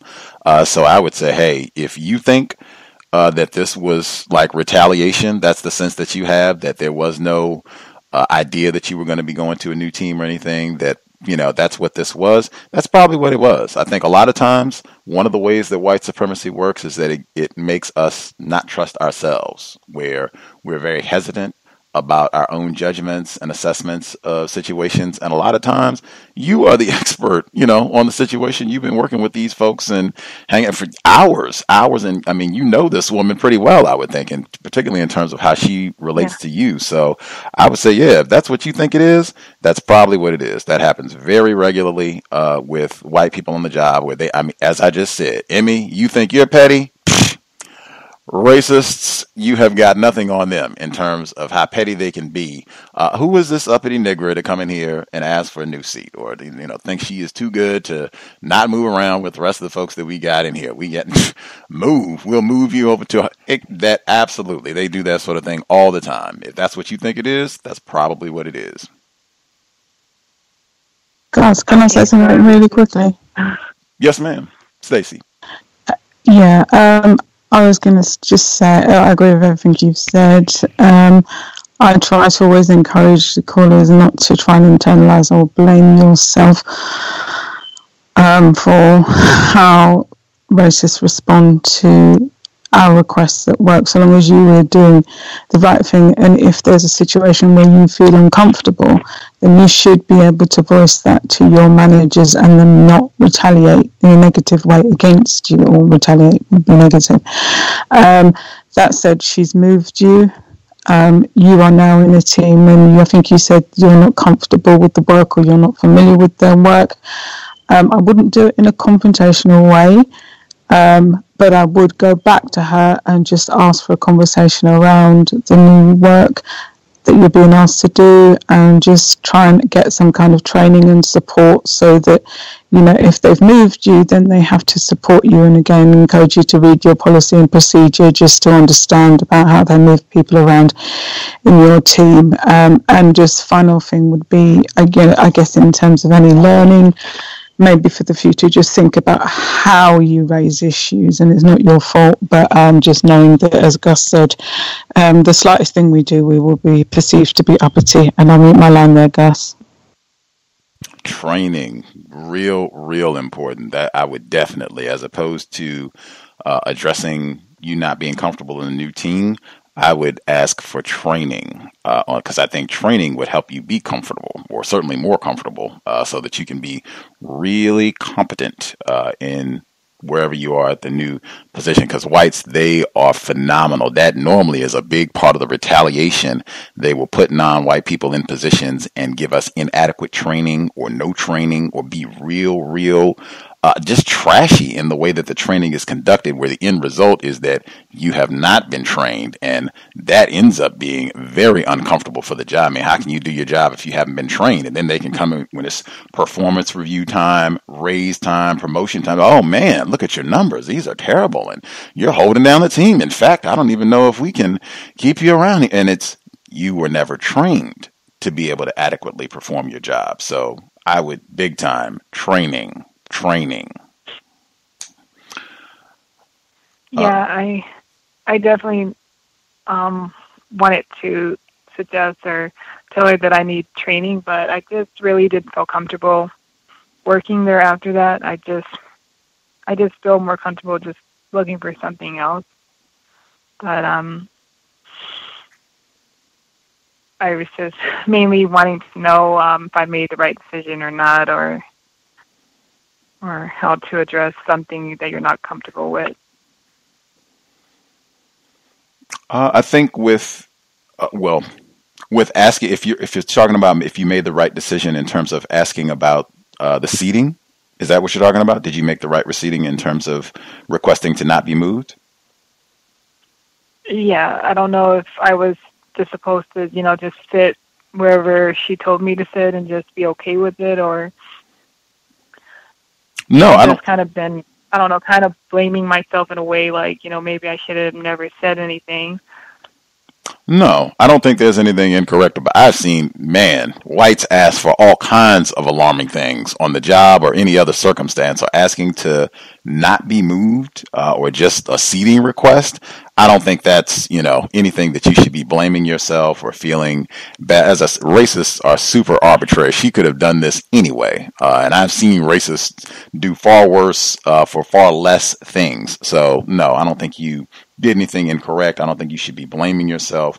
As consistently, I think, is stated on this broadcast, Mr. Fuller says the people that are most to blame for your situation, all of our problems: racist man, racist woman, racist child. I do think that's a good echoing. I do think it's a good. If we're no speakerphone, that would be helpful. No speakerphone. But I do think it's helpful what Stacy said about just we can always refine the way that we go about, making our requests. Like, we're always trying to examine our code and look at ways that we can upgrade, do things better. That might be the case, but if your ultimate sense is that this environment on the whole is one that's not going to be wholesome for you, and you think there's a better environment for you, then definitely update that LinkedIn page, update your LinkedIn page, update your resume, get cracking, looking for openings immediately. If this is not a healthy environment for you, and it sounds like, you don't sound very enthusiastic about this environment. I'll put it that way. If that's the case, and if it's having an impact on your health, if you're feeling depressed about this, you said you're blaming yourself. If it's not going to be a healthy fit for you, update and move on. Don't allow yourself to get mired where you end up stuck in this environment for a long time, and it's something that's not healthy and something where you feel like you need to move on. But I would just say try to be decisive, and try, again, going back to kind of what I said before, I think one of the big results of the system of white supremacy is where it really erodes our confidence, where we don't trust our own judgment, and we end up not being decisive about things. Trust yourself about this environment. Trust that you have your brain computer is working and you are accurately assessing things that are happening around you, including if this is an environment that you need to remain in, if that makes sense. Thank you. For sure. I just had one other comment. I just noticed there was this black male that was my coworker who was sitting next to me, and we used to just talk sometimes, but I I noticed that she moved him to a different team as well. I'm not sure why he moved as well, but I'm not sure if that had anything to do with me and him talking on the job, while we're doing our work at the same time. But it just seems like, I don't know, it just seems like she had something. I just believe like her moving him and me like had something to do with that. I'm not sure. It could have been planned. That's why I said before, all of this could have been planned months before you even thought about asking about your seat problem, or I won't even say it that way, about your seating arrangement. I think someone had talked about that previously. Whites do not want to see black people getting along well on the job. That sort of thing sticks out. So that alone could have been grounds and to say, oh yeah, we're going to make sure that we, break that up immediately. So that's why I said, it's no need to blame yourself about, any of this. The folks that are most to blame are whites. All of this could have happened anyway, even if you never asked for the seat to begin with. So that's just further evidence of the tackiness of this, whole arrangement, and maybe even just another signal that this is not the place that you want to be hanging out in for too much longer. Yes, thank you. For sure. It's not somewhere I want to be. Context of White Supremacy. Not someplace I want to be either. That will wrap us for the broadcast. We will be here tomorrow. Ralph Ellison's Invisible Man. Favorite book all time, Gus T Renegade. 8 p.m. Eastern, 5 p.m. Pacific. Part 6. We are not quite halfway through the book, but we have made remarkable progress. I'm very surprised. I thought it would take longer. Maybe it's just because I've enjoyed the read, but wowee. I think we're right after the explosion at the paint factory. The great Lucius Brockway. I did email Dr. Kevorkian, and he gave updates, his thoughts on the significance of the name Lucius Brockway, and why the substance added to the optic white paint is called dope. The black substance is called dope. He answered both of those questions. We'll share tomorrow. In fact, the BBC, they had an article yesterday that was published where they were talking about how Ellison's book is so relevant to what's happening now and an assessment of white supremacy, racism. I posted it on my Facebook page. As a matter of fact, I knew it was about Ralph Ellison's Invisible Man. I didn't even see what a reference to the article. All I saw was the image. It was an image of a black male below a bunch of light bulbs, and I said, "Oh, that's Invisible Man." And I clicked on it, and it was the only drama that I had was this published today? It was not. It was published yesterday, June 6th. But Invisible Man, wowee! Favorite book all time by Gus T.